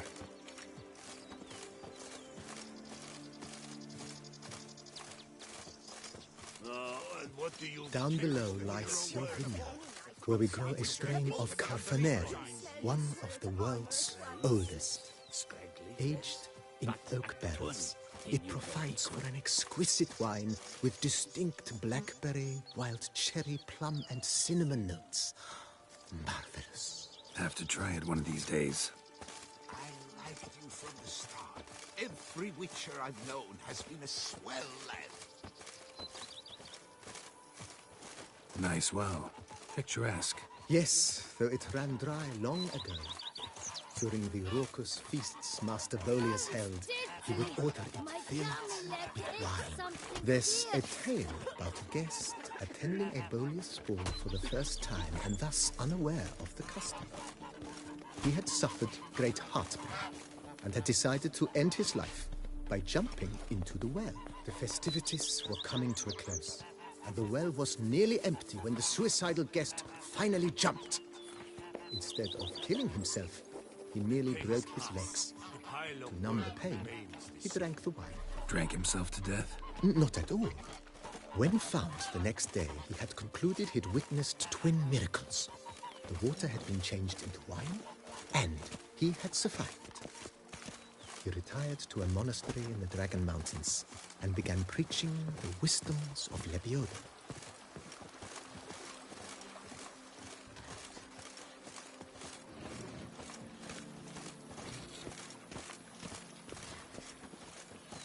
Monsieur Bolius' wife Nina kept a garden.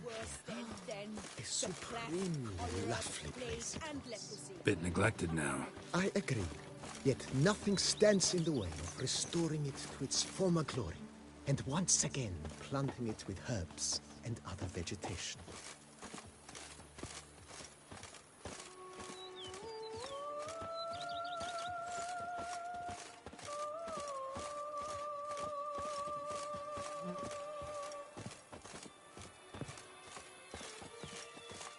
Madame Nina planted diminutive, delicate flowers and herbs here, One might say their aroma still hangs in the air. You're quite the romantic, Barnabas Basil.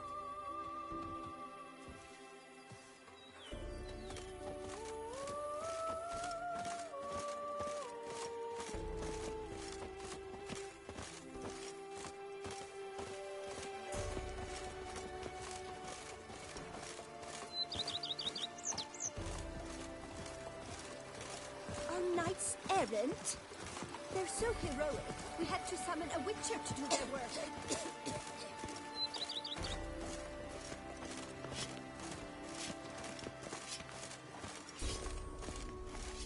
This served as an additional wine cellar in years of plentiful harvests.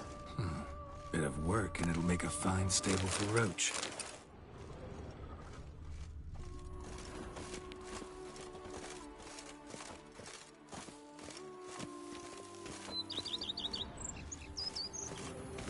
And what do you get for all that work? A crook in Quebec once you're on in years. The cellars, voila.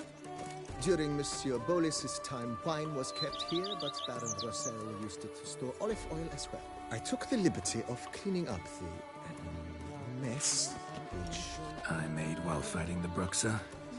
Thanks, Barnabas Basil. Appreciate it.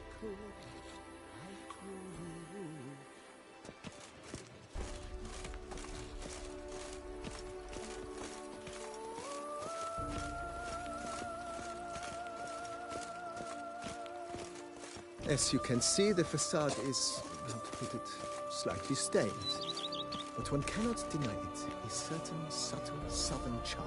True, though it could use a bit of subtle paint. Follow me, please.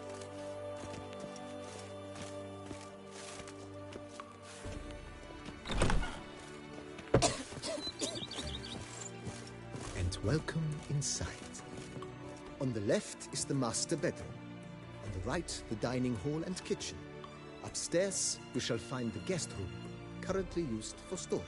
Not a bad idea. At the moment, the house is only minimally furnished. Yet I believe we will, together, devise some innovative arrangements. A few paintings, for instance, would breathe new life into the abode immediately. With that, sir, you've seen the full lay of the land. Corfo Bianco is a beautiful estate. Though one must admit, time has taken its toll.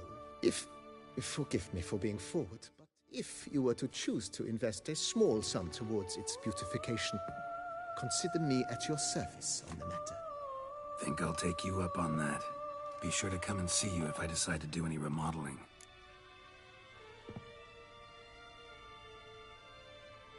Mentioned the place could stand to be spruced up. Oh, most decidedly, sir. The question is where you would like to begin this rejuvenation. Been thinking about the outer walls. Maybe a fresh coat of paint or some patching. If I might dare to make a suggestion, why not start with a general renovation? I once oversaw such work at Admiral Rompelli's summer residence. The effects were simply breathtaking.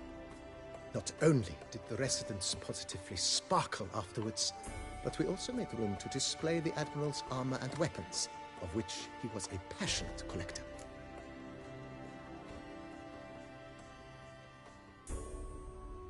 It's in your hands then.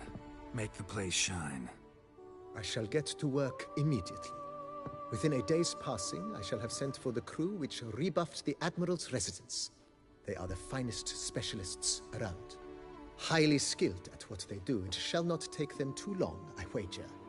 2 days after they begin, your eyes will behold your residence in its refurbished, rejuvenated, beautified state. Is there anything else you require, sir? That's all for now, BB. Thanks.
How might I be of service, sir?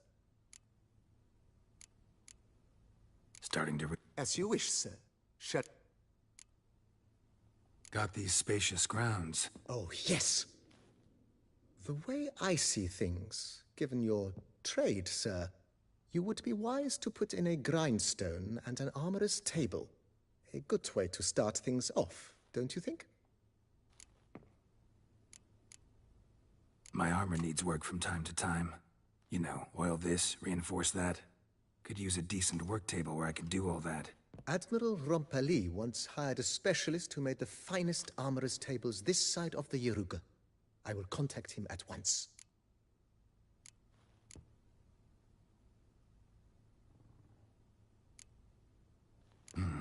Know what?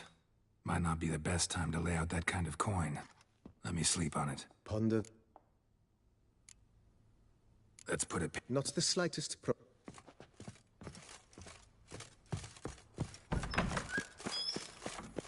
stomach growls like an angry wolf. Terry in good health.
Something's in the wind.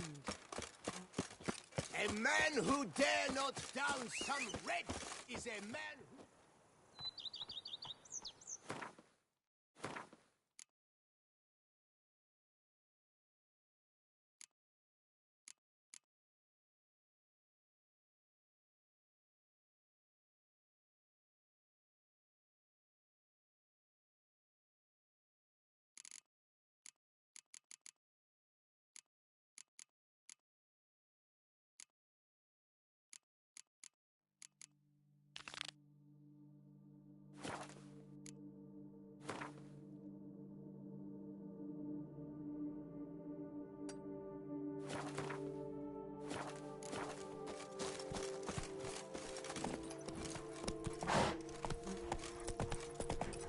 Go up to any knight and shout, "The beast!"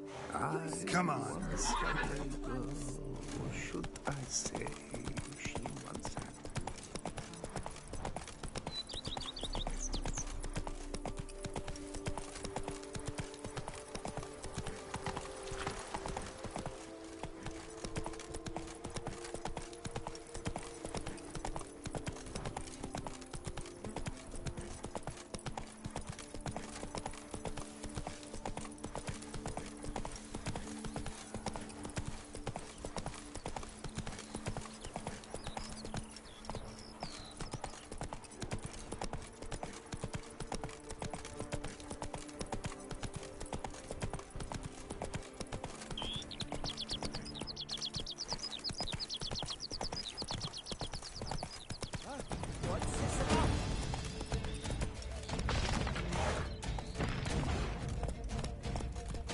Let's go!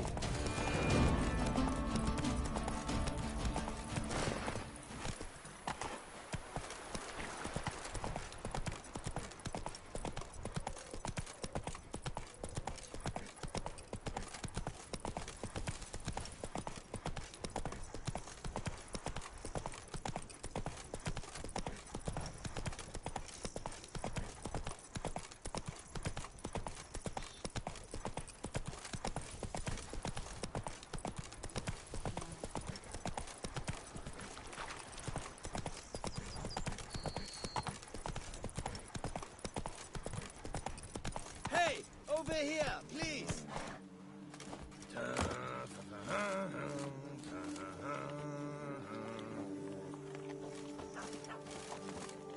You make mountains out of molehills, Vilmar. Lads, I find your concern touching, I do. Yet I've long awaited this day. So, you must forgive me, but I shall go through with it as planned.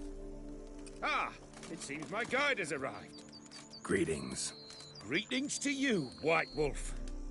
I presume you saw my notice? Foolish question. You're here, thus you must have seen it.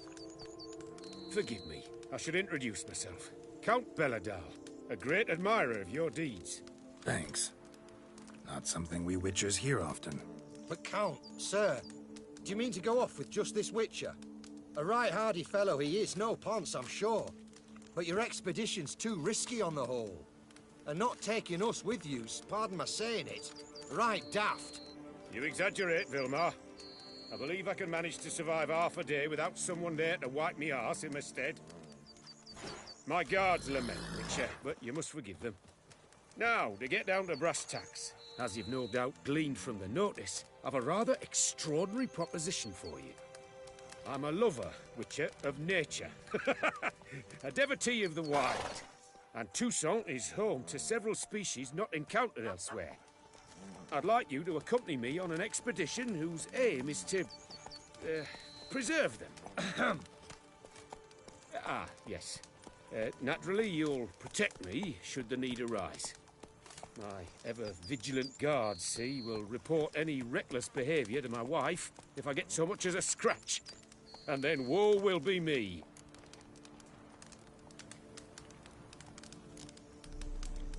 Count Belladal? Famous poultry farmer, is that it? Well, that was my grandpapa. Dear man.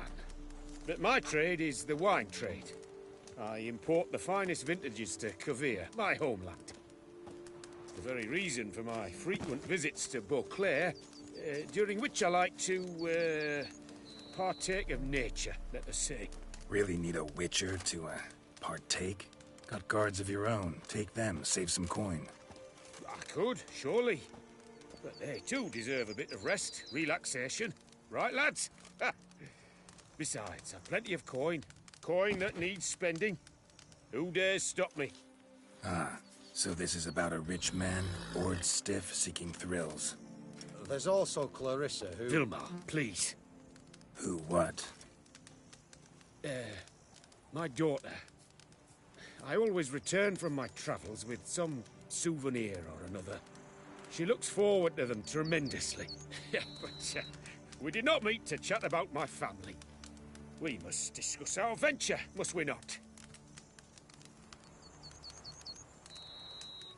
Need some details before I can say anything. Where are we going? What am I supposed to do exactly? In the roundest terms, we shall admire the local flora and fauna. And while we do, I might preserve a thing or two. Preserve? Of this device, see? A peristysomac. It captures, likenesses. A paracesta what? It's like a movable megascope, capturing moments, transforming them into illusions, based upon which I then paint a painting. So, you want me with you, looking at animals and flowers and...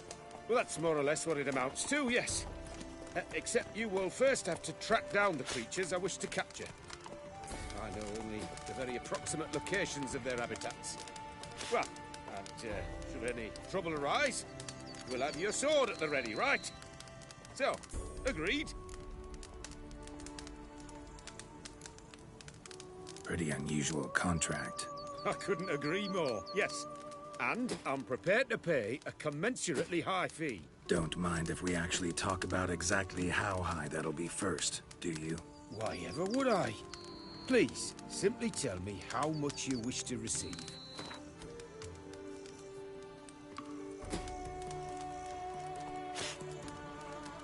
Sublime! We've a deal!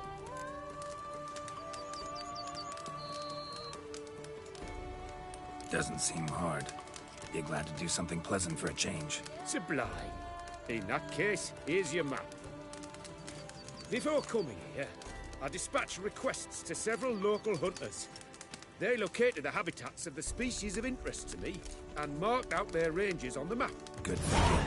It'll save us some time. Won't need to track. Ready to go? Yes, let's. The light seems perfect just now.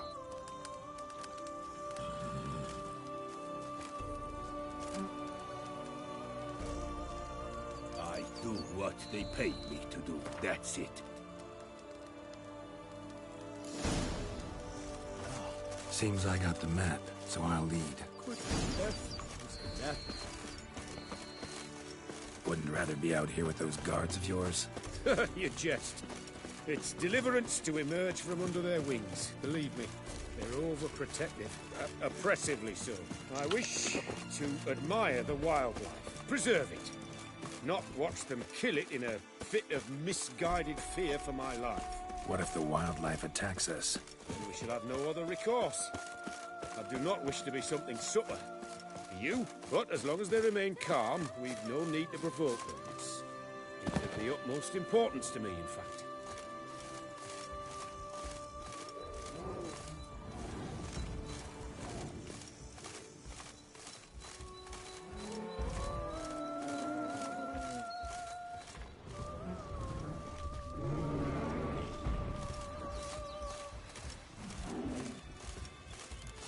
Says there should be panthers around here. Stay close. Keep your eyes peeled. But one request, Witcher. Avoid bloodshed, if at all possible.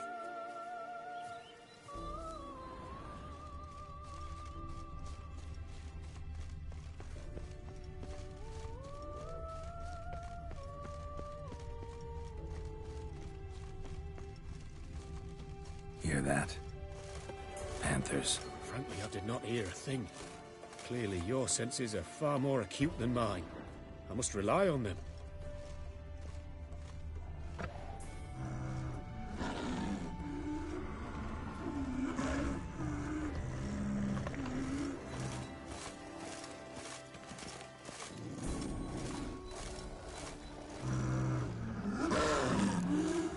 Damn poachers. Snares. Looks like they were hoping for a bear. Panther got caught instead. Will you help the mother? Give it a shot. Gotta calm her first. Likely to launch us otherwise. You freed her. A superb image.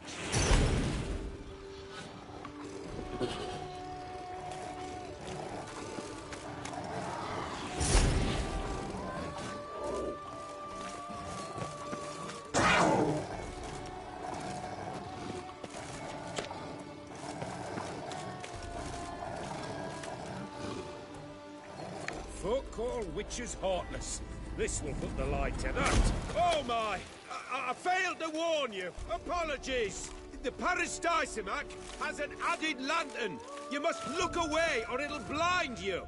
Peristysomacs upset the animals. Better get out of here. Cannot abide poaching. I'm content you share my love for animals.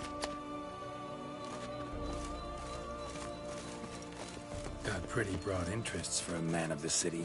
I suppose I dabble in my share of things. Wine, nature, painting. I imagine the life of a witcher must be rather more monotonous. With all due respect. It is. Never boring, though. I, for one, cannot fathom only ever consorting with the same creatures, day in and day out. Got a wife? Shh. Hear him? It's those... Centipedes. Giant. Underground tunnel burrowers. Make a distinct sound. We can use that to track them.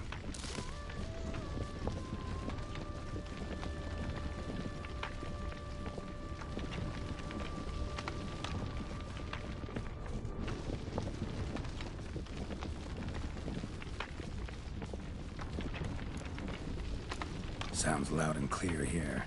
Must be near the nest. We're here. Well, this vantage point's no good. I shan't capture a good image from here. All right, wait. We'll find you a better spot. Safe. Wait! We gotta find a safe place for me first. Blast it. I see you're simply unreliable.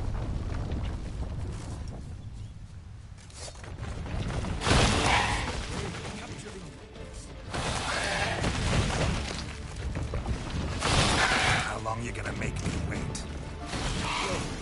Exactly what I want. Look, we've disturbed them enough.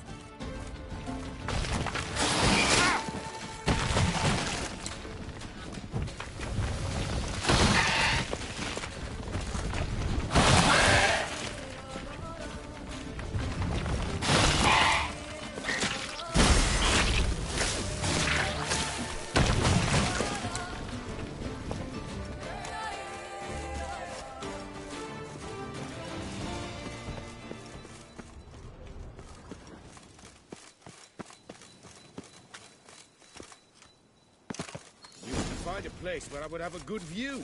Instead, you ran into their lair. Sorry, got carried away. Exhilarating. Positively exhilarating. Thank you. I've one more request. Local peacocks performing their mating ritual. I'd love to see that. Apparently, a flock dwells not far from here. We can go, just don't count on peeping at them while they mate. Season ended a month back. Oh, that's terrible. I so wish to capture their splendorous tails in full bloom. Is there nothing you can do if they prove uneager to present? Perhaps challenge them somehow? Goad them? What did you have in mind? Don't have a tail myself, and I'm not likely to sprout one anytime soon. My thoughts were more along the lines of witcher magic. They say you can exert influence over lesser creatures. Yeah, guess I can try. Can't promise you anything, though. Splendid. Consider me contented. I cannot pinpoint the flock's location, but a hunter I know told me a few likely spots. I'll mark them for you. All right. Let's go find some peacocks.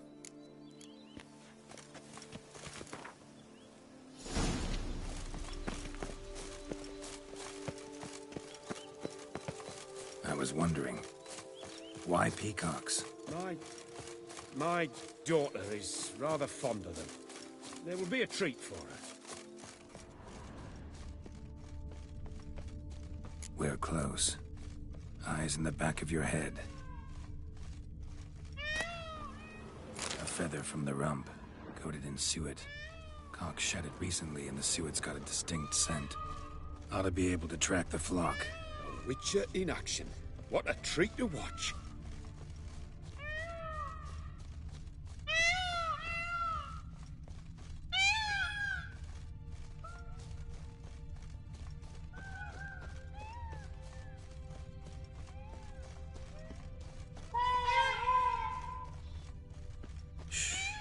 Hear that? They're calling to each other. Fabulous. We're getting close.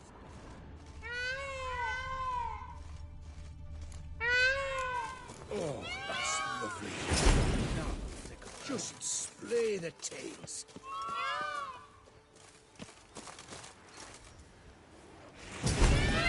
Ready? Use your magic, Witcher!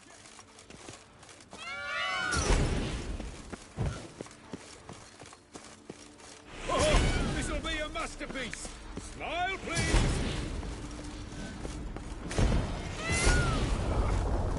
Giant centipedes! Damn it! Where did they come from? Must have followed us. Get back! Ah! Geralt! Save me!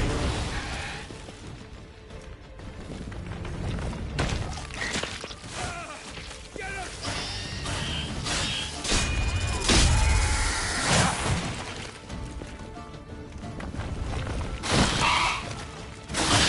Stench.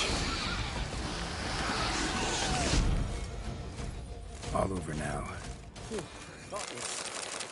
That was tense. I believe I've had my fill of excitement for today. An excellent day for capturing moments. What a wonderful adventure. Get everything you wanted? Yes. In that case, time to get back to your camp.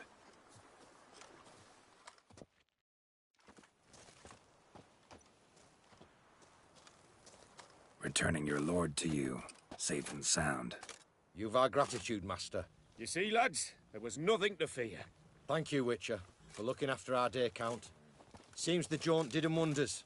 Breathed some new life into 'em. Wait here a moment, Geralt. I have to fetch my coin pouch. Pay my dues.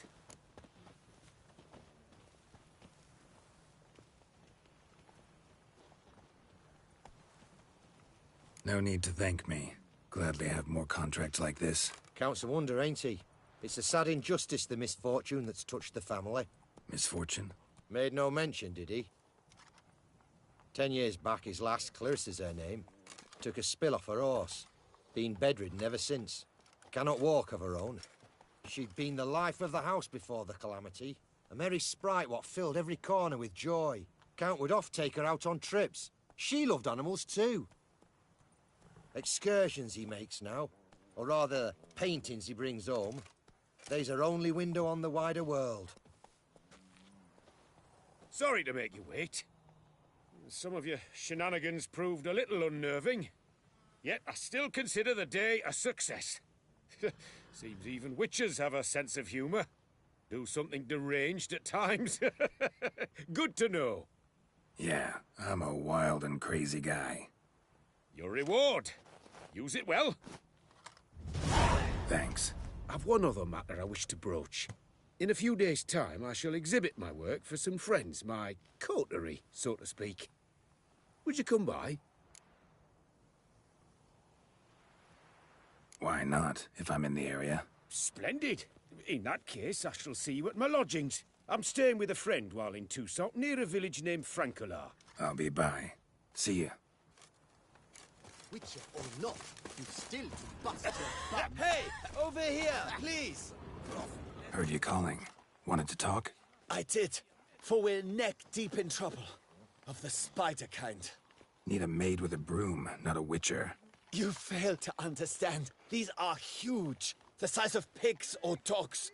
Black and hairy, spewing webs. Not talking about spiders then. Talking about arachnomorphs. Call them what you will. You must smash the rogues, will you? Those caves would be prime barrel storage were it not for the beasts.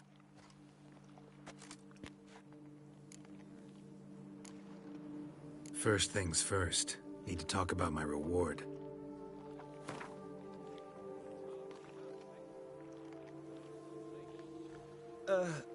Not an amount I can afford. Perhaps a modest reduction, eh?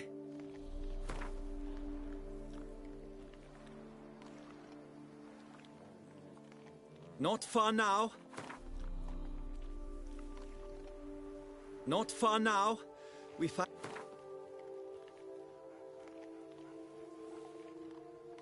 I knew we would agree terms. Arachnomorphs don't look much like bunnies, but they sure breed like them. Best nip the problem in the bud. I'll look into it.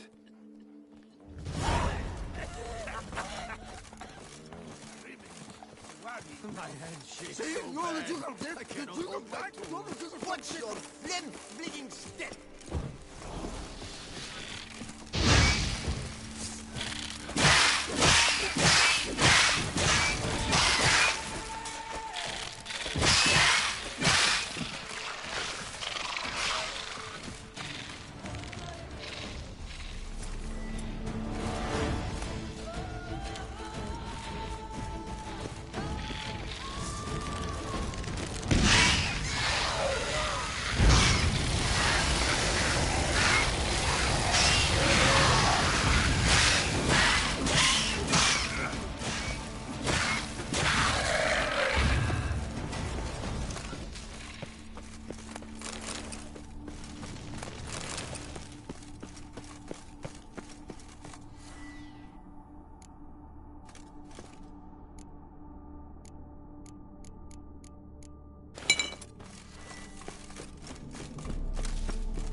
I've sweat dripping down my Hey, bum. over here!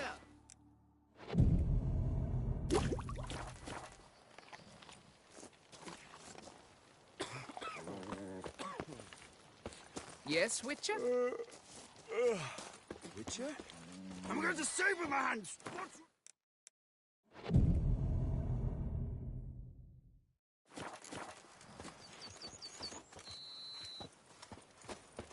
Heard you calling. You've...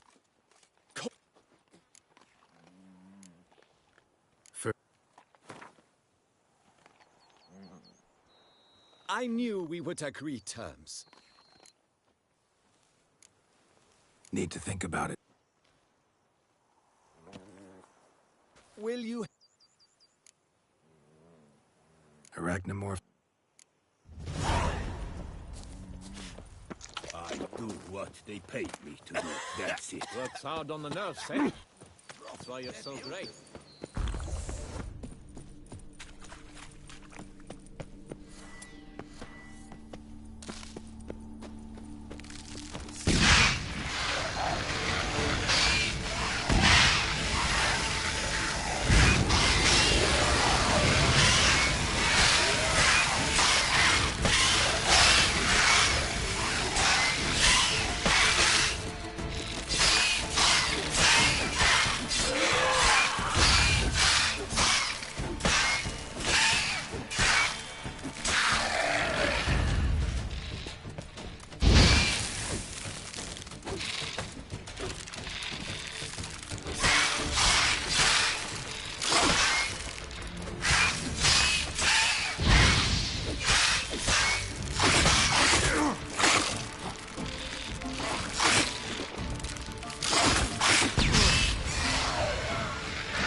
Any tidings?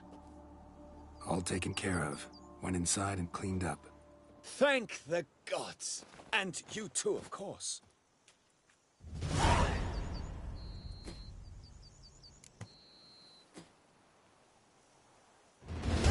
looking to buy something. Maybe sell something too.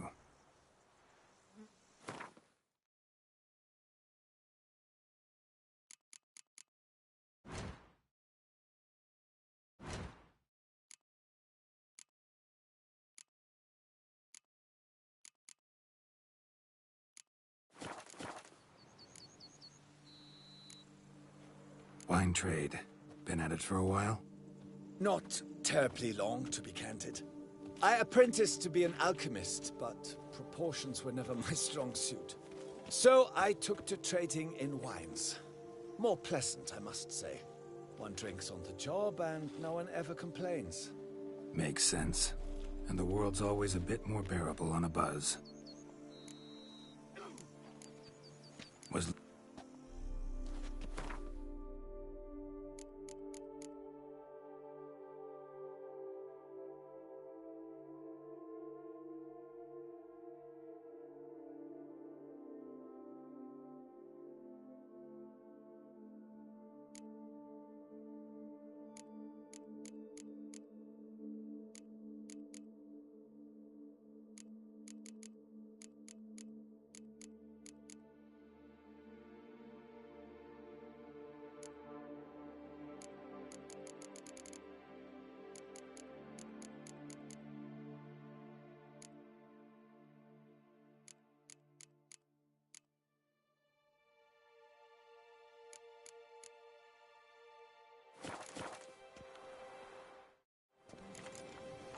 Time I got back.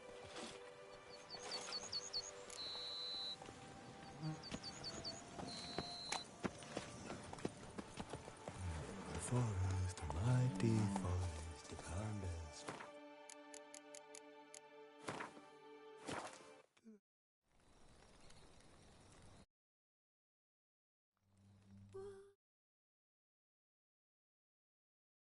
Asleep amidst the trees.